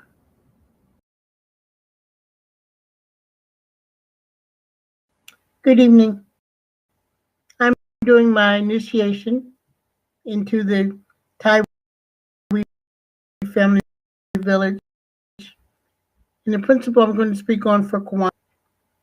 Ujamaa is a concept first into Kwanzaa by the president of Julius Nyerere in Tanzania. During the time he was president, he used this principle as a cooperative economic principle to unite the country and unite the villages into agricultural success. The principle in general works for everyone. It's a cooperative and collective economic principle that works in the United States today. We at We Village employ this principle amongst ourselves, Africans in this country, and African Americans in this country.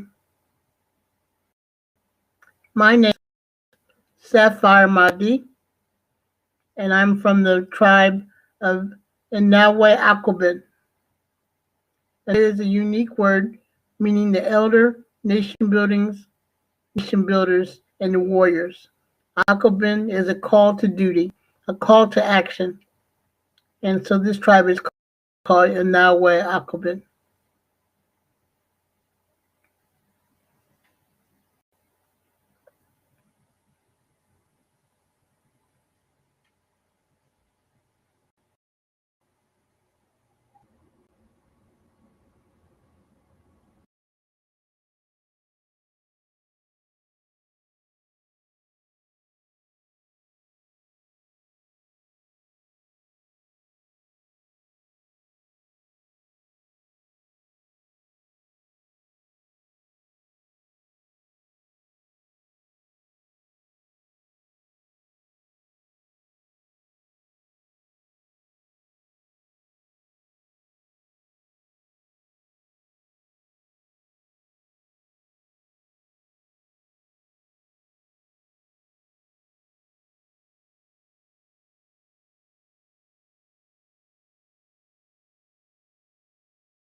You may be seated if you're not already seated. But the principle of today is Ujamaa, which means cooperative economics. To build, maintain our own stores, shops, and other businesses, and to profit from them together. I challenge you in 2021 to support 3 black businesses a week. Notice I didn't say 100. I didn't say 50. I said 3 a week. And I challenge the black businesses to support those organizations and individuals who support you. And guess what? We could do this because we have in previous times in our history. Remember when we talked about it takes a village to raise a child?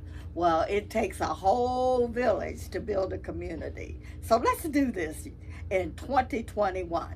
We're going to do Ujamaa in 2021. And I'll be back here next year, and I want to find out how it went for you and your family. At each Kwanzaa celebration, the Taiwi Family Village awards community members for their outstanding service and leadership in our community. Next, we will introduce the 2020 Ujamaa Award winner. But before we do, please visit our Kwanzaa vendors. They can be found on the Kwanzaa vendor tab on the Gye-Nyame media homepage. That's G is in good, N is in nice, and J is in justice .media. And buy from our vendors. You can get started with supporting 3 black businesses.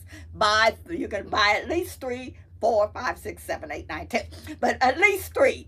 And let's do an Ujamaa right now. Spirit Over Flesh LLC is a wellness-based business where we heal through words. I'm Tiandra. I'm the founding servant leader. It is a Black-owned, woman-owned business that was founded in Ohio, but that can serve the world. Through virtual sessions, either by phone or video conference, we have a conversation. We always start with a 15-minute consult where we just make sure that I learn a little bit about you, you learn some about me, and then we schedule some time to be intentional about your wellness journey. During the time, it's about education and empowerment. You are your own best doctor from within. So I'm literally someone who is just intentional in the space and drawing questions out of you to get you further on your wellness journey. Sessions are typically starting at $80, but if you mention Kwanzaa 2020, we're going to go ahead and take 20% off.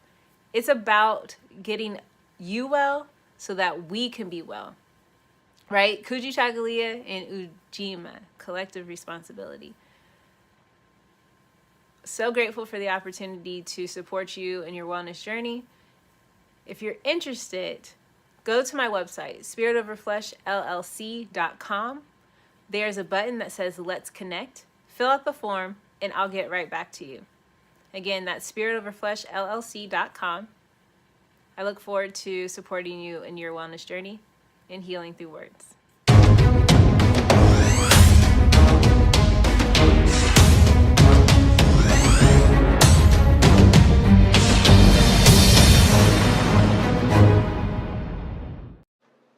Are you heading out of town or have a special occasion? What about birthdays, anniversaries, or reunions? Get the best deals and inexpensive rental car rates, midsize sedans, compact cars, and more. We have a variety of fleet vehicles to accommodate any and all of your rental car needs. Make a reservation today at your local budget rental car on Hamilton Road in Whitehall. Call 614-863-7500.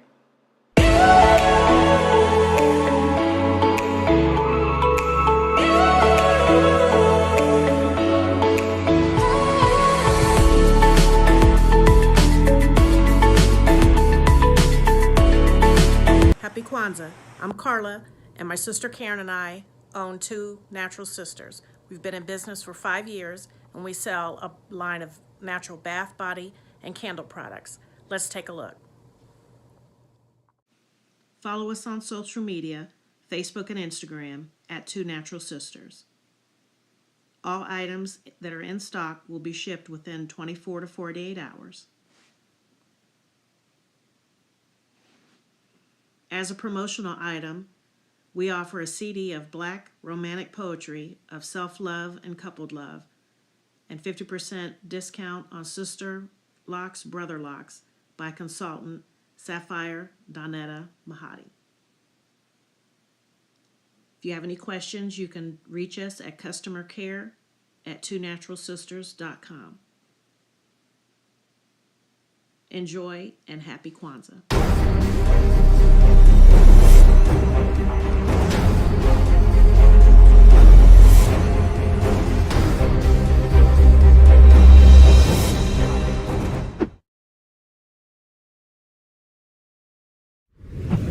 What's going on? My name is Doe. I am the owner and creator of Madeline Gin.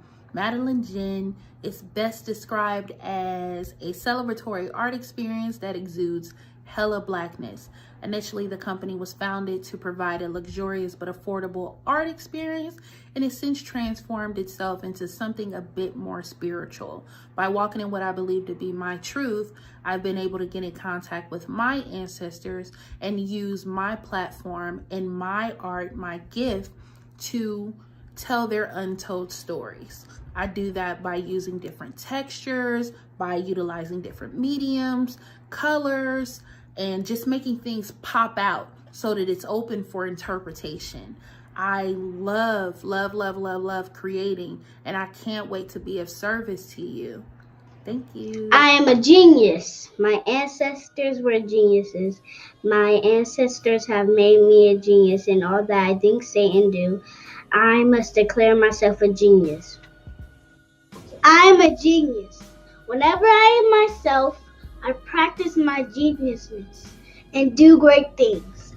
All my thoughts, choices, and deeds must express my geniusness. I am a genius. My decisions must always be in the best interest of myself, my family, my people, and my God. Only then will I and everyone I know that I am a genius. I am a genius. At all times, my geniusness must reflect my culture. My geniusness must serve my God. My geniusness must make me be one in love and harmony with my family. My geniusness must protect my people. Yes, at all times, I must demonstrate excellence because I am a genius. The Purpose Driven Society is a Black-owned, woman-owned business local to Columbus who creates accessories that have intentional messaging.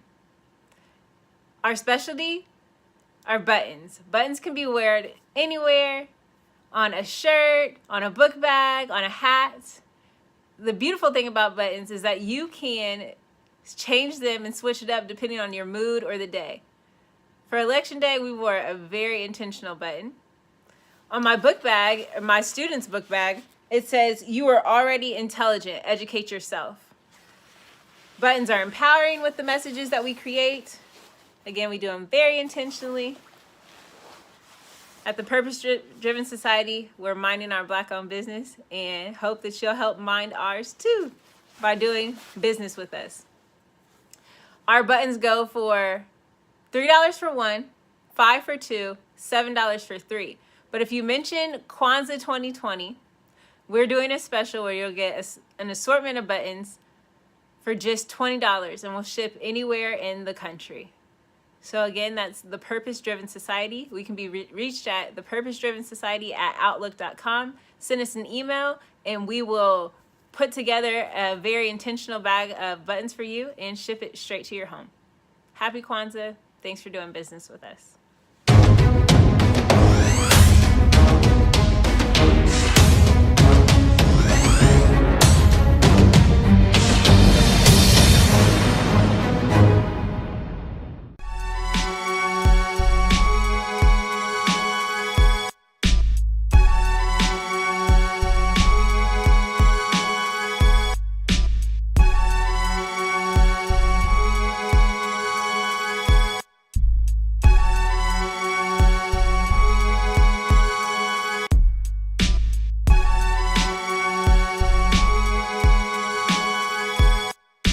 Happy holidays. I am so excited, elated, overjoyed, and simply merry to be honored by the Tawi Family Village. Thank you and happy Kwanzaa.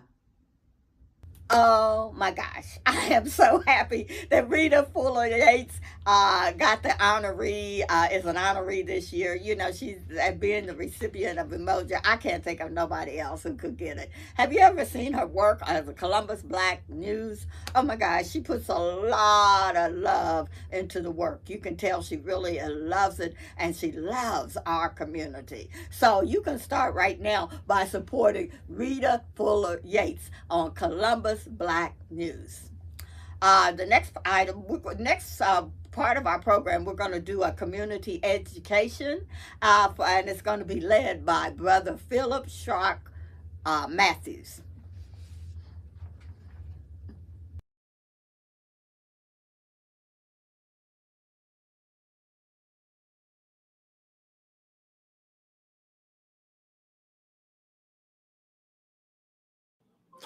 Happy Kwanzaa to each and every last one of y'all. On this night of Ujamaa, we have a very special guest that's going to be coming to us today. Many of y'all that are regular listeners to Gye-Nyame Journey Media are no stranger to him, but for those that are new, let me go and let you know we have Brother Philip Shark Matthews. He's best known as the host of the Philip Matthews Show on radio, TV, as well as blogs, which has over, it says 4.6 million, but I know you got more than that now, collective listeners. As a result of the success of the Philip Matthews Best Internet TV show, Philip Matthews has been touted as the Oprah of the internet by co-author Chicken Soup of the Soul, Mark Victor Hansen, by Professor Kaba Hiawatha Kamene, calls Brother Philip the Marcus Garvey of our time, and I have to agree. Philip Shark Matthews Show features thought-provoking conversations with world-class thinkers, social entrepreneurs, and change agents on topics and subjects of critical race theory, social justice, anti-racism, historical, intergenerational trauma, and genetic memory, which is also known as epigenetics, by the way, comedic science, metaphysics, racial socialization, and the healing and racialized poverty. We're gonna talk here today. It's about to go down. So if you would, family, welcome Brother Philip Shark Matthews. There we go. The crowd, they go, wow. What's going on, Brother Hatem? It's good to see you again, man. Good to see you as well, man. And it's been a while because, like I said, we recently reconnected in late 2020. 2020 has been wild for all of us. 2020 has been wild and out. Absolutely. Right, man. 2020 is one of those years that's going to be forgotten, and it's going to be dropped in the dustpan of history because a lot of stuff stopped for a lot of people. But for those that have, in a sense, clung onto the system that you have, it seems like it might be sort of a prosperous time. No doubt. No doubt. I was with Professor Kaba Hiawatha Kamene the other night, and that's exactly what we were talking about. And that is, we're putting together this major conversation about the efficacy of affiliate marketing and digitalnomics and social media marketing at a time when you're not able to leave your house, you're not able to go to your job, you're not able to function, or you might not even have employment or a job. And what was crazy is I wrote this book, Digitalnomics, 5 years ago. And here it is, because I've been living this sheltered in life for a number of years, where I've earned enough money, I make enough money where I don't have to leave the house. I don't have to work on a plantation, if you will.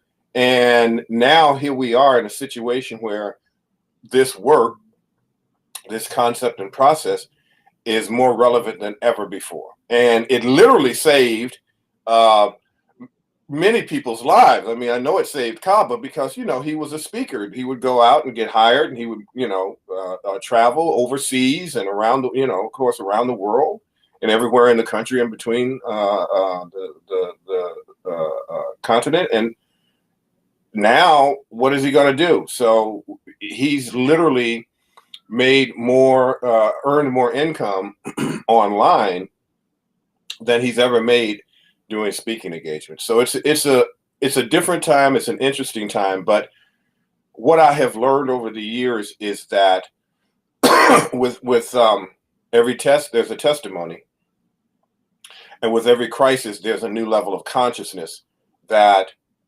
is created and raised. And this is what you and what I and many of us are trying to get to our people as much as possible, as quickly as possible.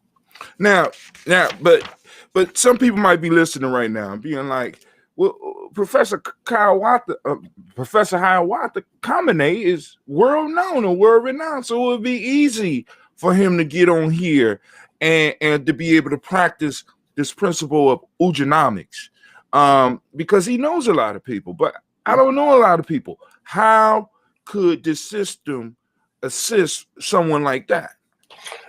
It assists, and it's a great question too, by the way, Brother Hatem. It assists because there were people who were making literally 7 figures, minimally 6 figures, and you still will never know their name. Affiliate marketing levels the playing field. It gives the quote unquote common man, woman. You don't have to have PhDs and letters behind your name. You don't have to have a lot of economics to do it. All you have to do is share it on your social media platform of choice. Share an affiliate, a unique affiliate ID on your social media platform of choice. And the goal is, I just did a training. We just launched our first frequency affiliate marketing ambassador program, and we kind of chose key and specific people around the world who rock with my ministry, First Frequency of Oneness, and we created an entire system, a 50-50 Maathian split for them to do affiliate marketing. And I did this PowerPoint training, and one of the slides was a quote that I got from Les Brown, who I had been interviewing for 25 years, 30 years, who got me in the game of speaking and training seminars and what have you. And he says, strangers will make you rich.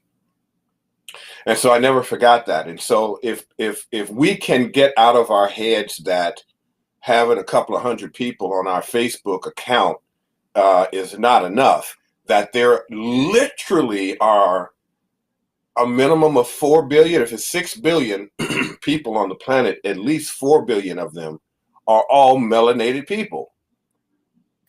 And so if you're not going after tens of thousands, hundreds of thousands, millions of people, then you have been conditioned. That is a learned response to play small. And so the goal is that there is enough. This is why they always say there's enough to go around. But if you're in that small, limited thinking, well, so-and-so is a celebrity. Okay, well, that's great. It might be a little quicker for that person, but it's not impossible for you because it's about social media. It's about socializing. It's about building a network. It's about building a following. It's about increasing your numbers of people who are following either your page. I think on your personal account at Facebook, you can only have 5,000, but you could have really 5,000 people. That could be very lucrative for you if you're sharing something that really changes people's lives.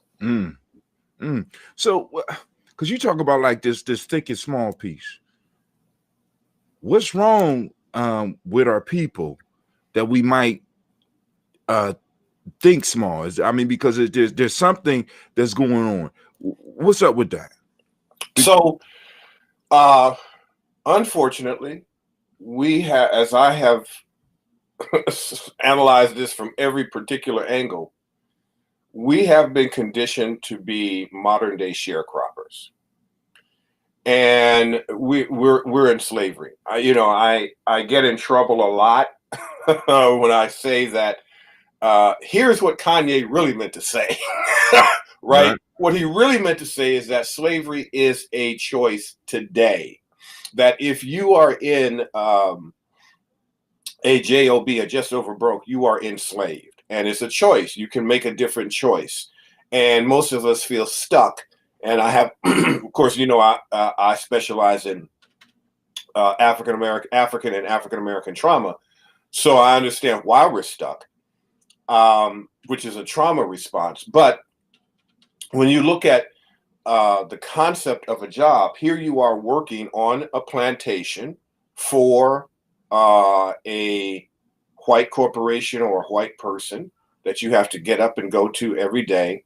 And they are responsible for your lifestyle and responsible for you eating, responsible for your kids going to school, responsible for your rent or mortgage payment, responsible for your car payment, in service to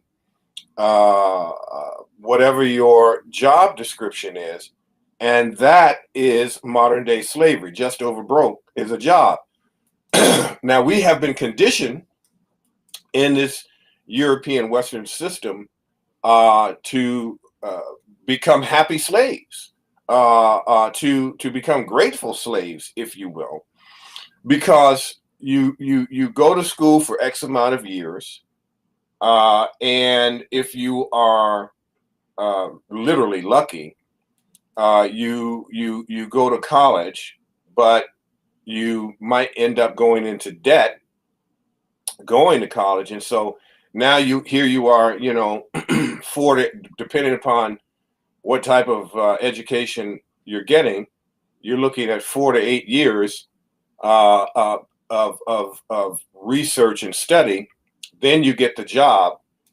The job only pays you not even close to half of the commitment of what it took to get the education, and then you have to pay back the fee for the education, which most people never get a chance to do because they don't make enough, because now they're trying to raise a family, they're trying to buy a house, pay for a house, and have some level of semblance of life and lifestyle.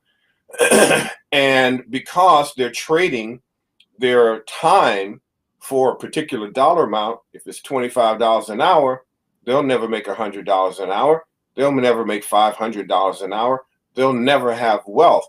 Their income is set and locked, and that slave wage is set and locked. So the goal of this economic system, particularly for the African American who does not have education and skill set, is for you to run out of time and die with your music and your potential still in you. That's the bottom line of what we're up against economically. And so we need to have and engage in what I call I don't call it, but it's called disruptive economics. Disruptive economics. All right, because I was listening to one of your talks, and you said something happened to Black folks. There's nothing wrong. So even when I framed the question, I framed it with blaming the victim in mind. I had to think back about that. Can you explain that it's nothing wrong with Black folks? That's absolutely correct. So I've been doing extensive research on this and using my own life as a guinea pig on this research and doing a Sankofa, if you will, and going back to come forward. And as I continue to do that process of going back, coming forward, going back, getting information and bringing it forward, going back, getting more information and coming forward, and then taking that information and applying to my actual life, I realize, oh my goodness, nothing is wrong with me. Something happened to me.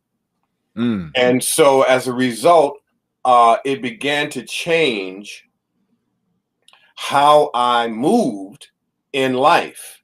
And so then I decided to share this concept with the community and began to I ended up going back to school and got my ministerial license, got my master's in metaphysical science and philosophy,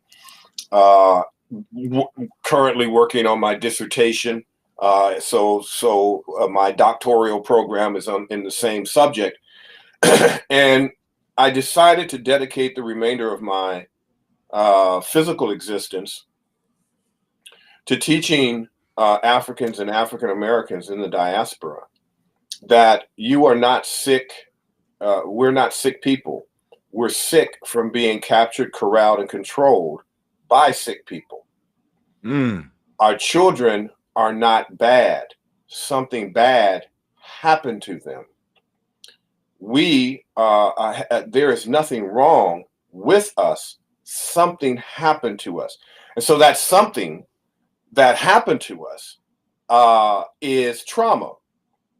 But if we don't understand the levels of trauma, the manifestations of trauma, the subtleties of trauma, sorry, that's my reminder is going off there. Sorry about that. Didn't turn that off. We will never, we'll hear it, but we won't be able to incorporate it. We won't be able to internalize it. It'll just be something, I got trauma, but you'll never be able to activate it, get rid of it, understand why you're doing what you're doing, because trauma, like a parasite, takes over the personality and acts like a personality. So you think how you're acting and how you're being in the world, particularly when you are in a trauma response or you are triggered, you think you're acting normally, and so does everyone else, because they don't know that's not Hatem. That's his trauma personality now. And so when people say, that's just the way Hatem always been. He always acts up like that. He always does that. That's just who he is. And when you understand that personality, that trauma becomes so much ingrained that you start to lose your own self-identity, and then it's just trauma bodies meeting other trauma bodies. And so when I talk about this concept of being around sick people, my goddess is a nurse of 40 years. And she hit me to a medical term called secondary syndrome. And a secondary syndrome is when medical students, like in their second year, begin to come down with the symptoms of the diseases in which they're studying, which is placebo, but because they're around it and immersed in it so much that they take on those symptoms and personalities. Well, when we are around Europeans, the Amu, what we call second frequency in our ministry, we become sick because we are in proximity to them constantly, because we can't live, our lives are not exclusive where we can live not being around them. Now, this is actual scientifically based research from Dr. William A. Smith, from Dr. Tommy J. Curry, who did the research and called the research racial battle fatigue.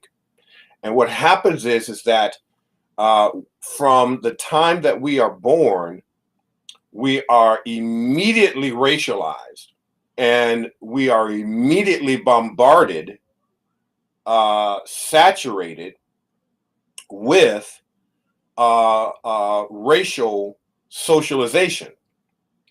And so as we grow up and we start to maneuver in life, it becomes a fatigue. We start getting tired. We go after a goal and can't get it, and we fall behind, and then we try to go another direction and we hit another wall. And so all of these things we start failing at, and then the next thing you know, our lives begin to shrink and become smaller.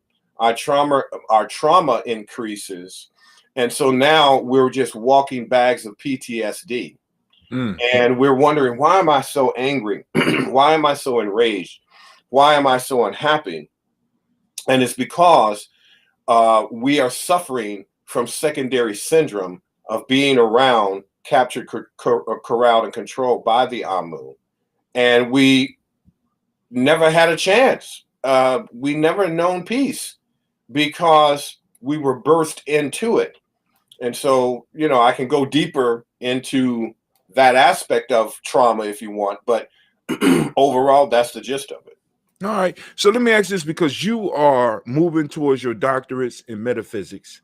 Mm-hmm. So let me ask this. What is the connection between metaphysics and economics? Because we are on Ujamaa, because everything you said, because I can hear, but I want us to bring it home for the people. What does metaphysics has to do with economics? Is there a connection there? Metaphysics is the concept of as above, so below, as within, so without. Meta is the celestial plane. Physics is the terrestrial plane.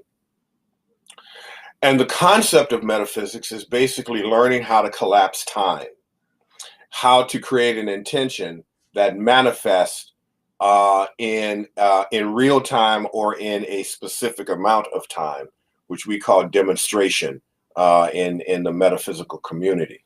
Collapsing time, when I started to Africanize, because metaphysics is a European concept. There is nothing written on the walls that says metaphysics. It's completely made up by the Amu. But what we've done is we've taken it and we have Africanized it. And we looked at the concept of metaphysics of collapsing time and creating intention and creating wealth in real time. And I looked at the societies of ancient Africa and even currently today. And so the pillar, if you will, of metaphysical African thought would be Dogonic thought, or the Dogon. So when we understand that there was a consciousness we had before the conflict with the Amu, But most of us have been born into the consciousness after the conflict. And so it creates a level of confusion for us, and it causes our time to elongate.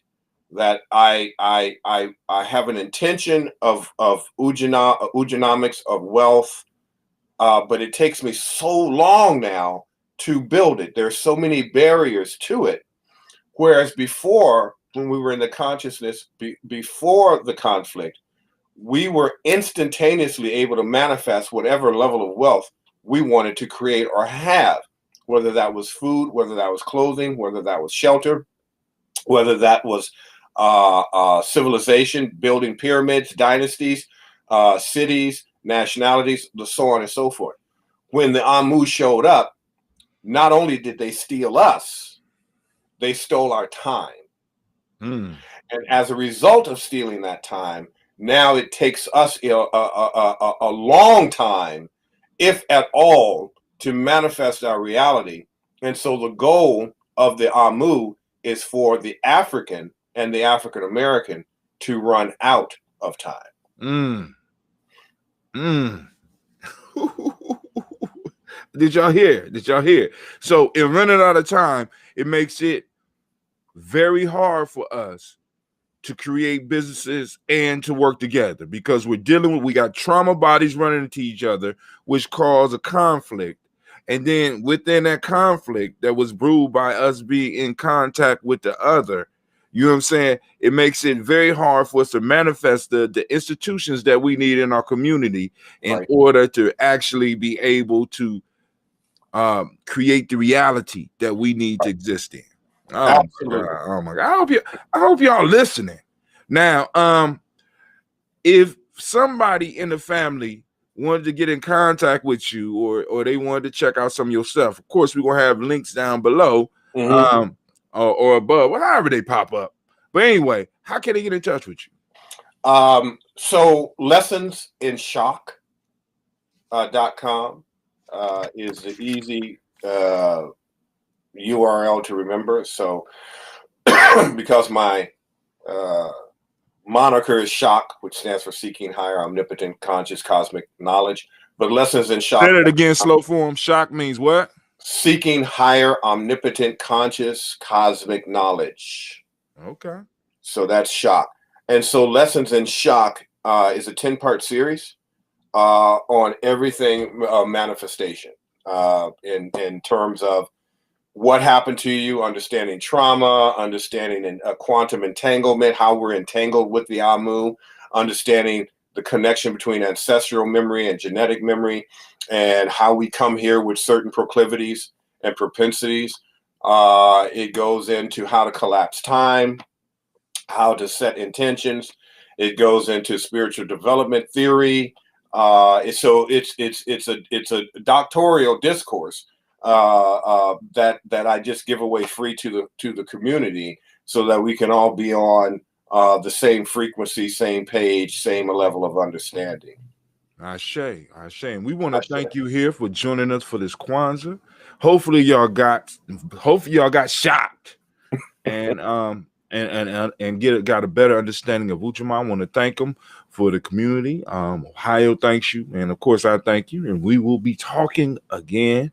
Thank you very much. All right, my brother. Talk to you soon. Ashe. Ashe. Okay.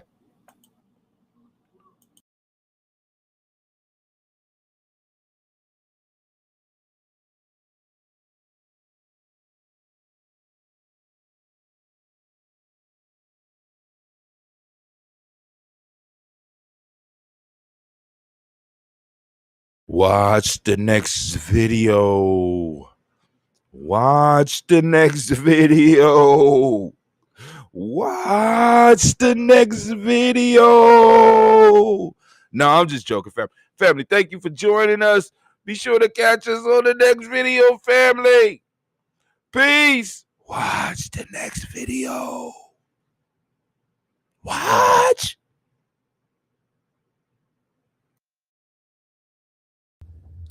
The 2020 Kwanzaa celebration is going to be for 7 days, and you can participate each and every single day at 9 a.m. It's going to on GNJ. That's G is in good, N is in nice, J is in justice. .media from 9 a.m. to 9 p.m. daily. They have activities for the children, every member of the family. So join us from 9 a.m. to 9 p.m. and celebrate Kwanzaa. That is G is in good, N is in nice, J is in justice. .media. Oh, thank you, Brother Philip Shark Matthews, for leading us in such a powerful presentation on the principles of Umoja. Next, you're in for a delight, because you'll get to see Columbus's own entertainment. You don't have to go outside of Columbus to get entertainment. So we're going to have a performance from one of our local artists.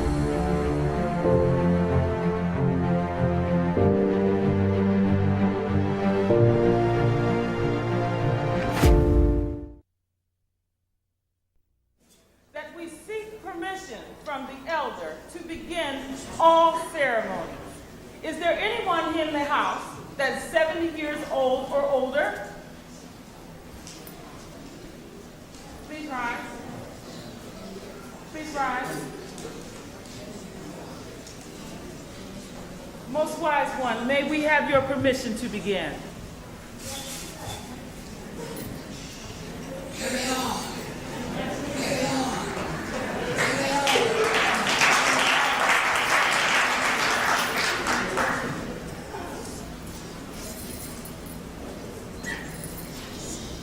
Imani Organisation Inspiration d'Afrique, voici quelque chose pour vous, mères, pères, grands-parents, les enfants et étudiants.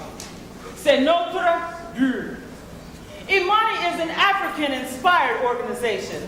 Performing for you tonight will be mothers, fathers, sons, and daughters, grandparents, grandchildren, and students. This is the concept of Imani, the family dancing together in faith. Kadika Unumere, let the celebration begin.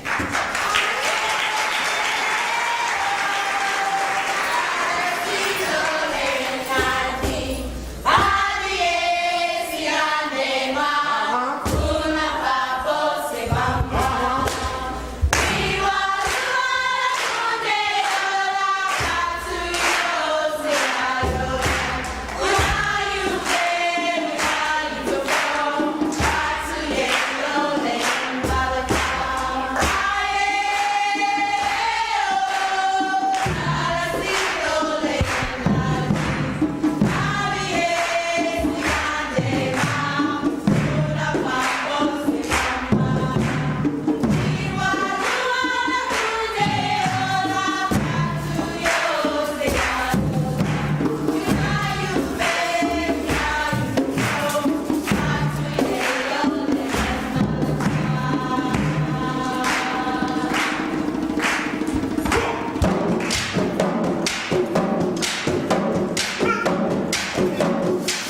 See, I told you you were going to get a treat, but thank you so much for such an awesome performance. And I'd like to thank you out there for participating in the fourth night of the 2020 Kwanzaa celebration. Now, the Kwanzaa 2020 celebration is going to go on for 7 days. And you can join us at G is in good, N is in nice, J is in justice.media from 9 a.m. in the morning to 9 p.m. daily. So please visit the vendors on the tab and buy from our vendors and support our Black business. Emoji. Lastly, this evening, we will have a community closing. And after the closing, enjoy our DJ for the evening. And we look forward to celebrating Kwanzaa with you tomorrow on G as in good, N as in nice, J as in justice.media. Emoji family, love you. I am a genius. My ancestors were geniuses. My ancestors have made me a genius in all that I think, say, and do. I must declare myself a genius. I am a genius. Whenever I am myself, I practice my geniusness and do great things. All my thoughts, choices, and deeds must express my geniusness. I am a genius. My decisions must always be in the best interest of myself, my family, my people, and my God. Only then will I and everyone I know that I am a genius. I am a genius. At all times, my geniusness must reflect my culture. My geniusness must serve my God. My geniusness must make me be one in love and harmony with my family. My geniusness must protect my people. Yes, at all times, I must demonstrate excellence because I am a genius. Her body got it. Listen, look. Listen, her body got it. Hear me now. Hear me now. Listen later. Listen. Her body got it. Listen, look. Listen, her body got it. Listen. Moja kuchi chakulia Ujamaa Nia kuumba imani Kwanzaa Moja kuchi chakulia Ujamaa Nia kuumba imani Kwanzaa Listen look Moja unity Listen look Kuchi chakulia self-determination Listen look Ujamaa, Ujamaa, collective work and responsibility. Ujamaa, cooperative economics. Nia, purpose. Creativity, imani, faith, money. Moja kuchi chakulia Ujamaa, Nia kuumba imani. Kwanzaa, Moja kuchi chakulia Ujamaa, Nia kuumba imani. Kwanzaa, listen look. Do your African dance is your part? Do your African dance is your part? Do your African dance is your part? Genetics, dance your part. Genetics, dance your part. DNA, is your part. Her body got it. Listen. Her body got it. Hear me now. Listen later. Listen. Her body got it. Listen, look. Her body got it. Listen.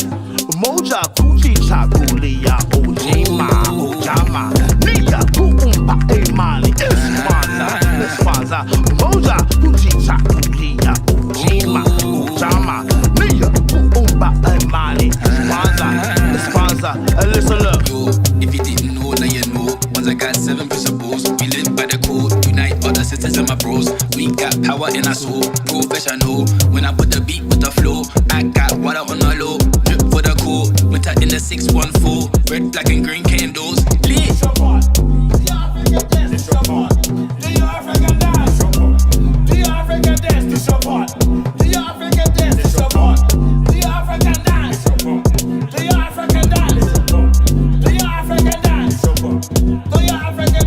Her body got it.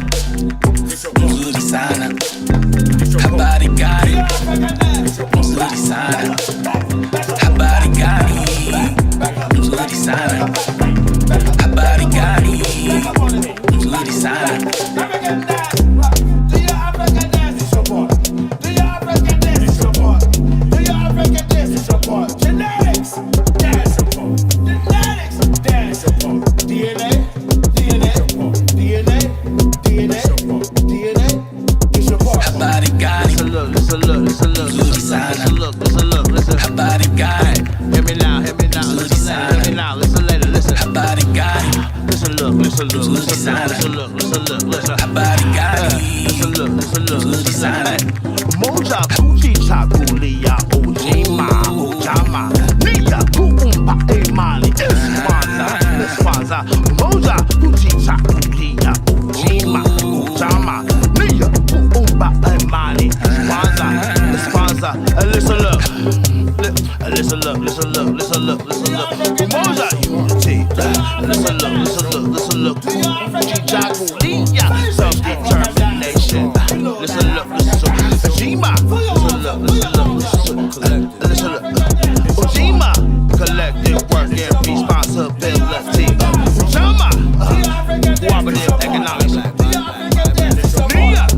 Purpose. Kuumba. Creativity. Imani. Faith. Money. Faith. Habari gani? Nzuri sana. Habari gani?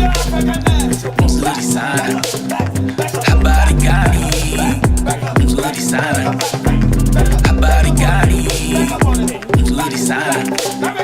Habari gani? Nzuri sana. Habari gani? Nzuri sana. Habari gani? Nzuri sana. Habari gani? Nzuri sana.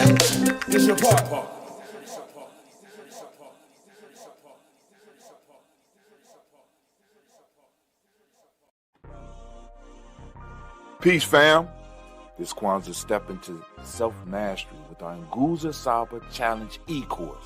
Slashed from $599 down to $99. Why join? Because you get the opportunity to cultivate your growth. Tap into ancestral wisdom for personal evolution. Learn flexibly. On-demand videos, audios, and daily activities. Empower yourself, build confidence, and impact your world. This is open to all. No prior experience needed. Here's the perks. You'll get access to exclusive digital resources. You get a private group for daily motivation and discussion. Invest in yourself this Kwanzaa. Become your destiny's master and join the congregation of the mighty. Enroll now. NguzaSabaChallenge.com. Discount code Kwanzaa 2023. Limited time.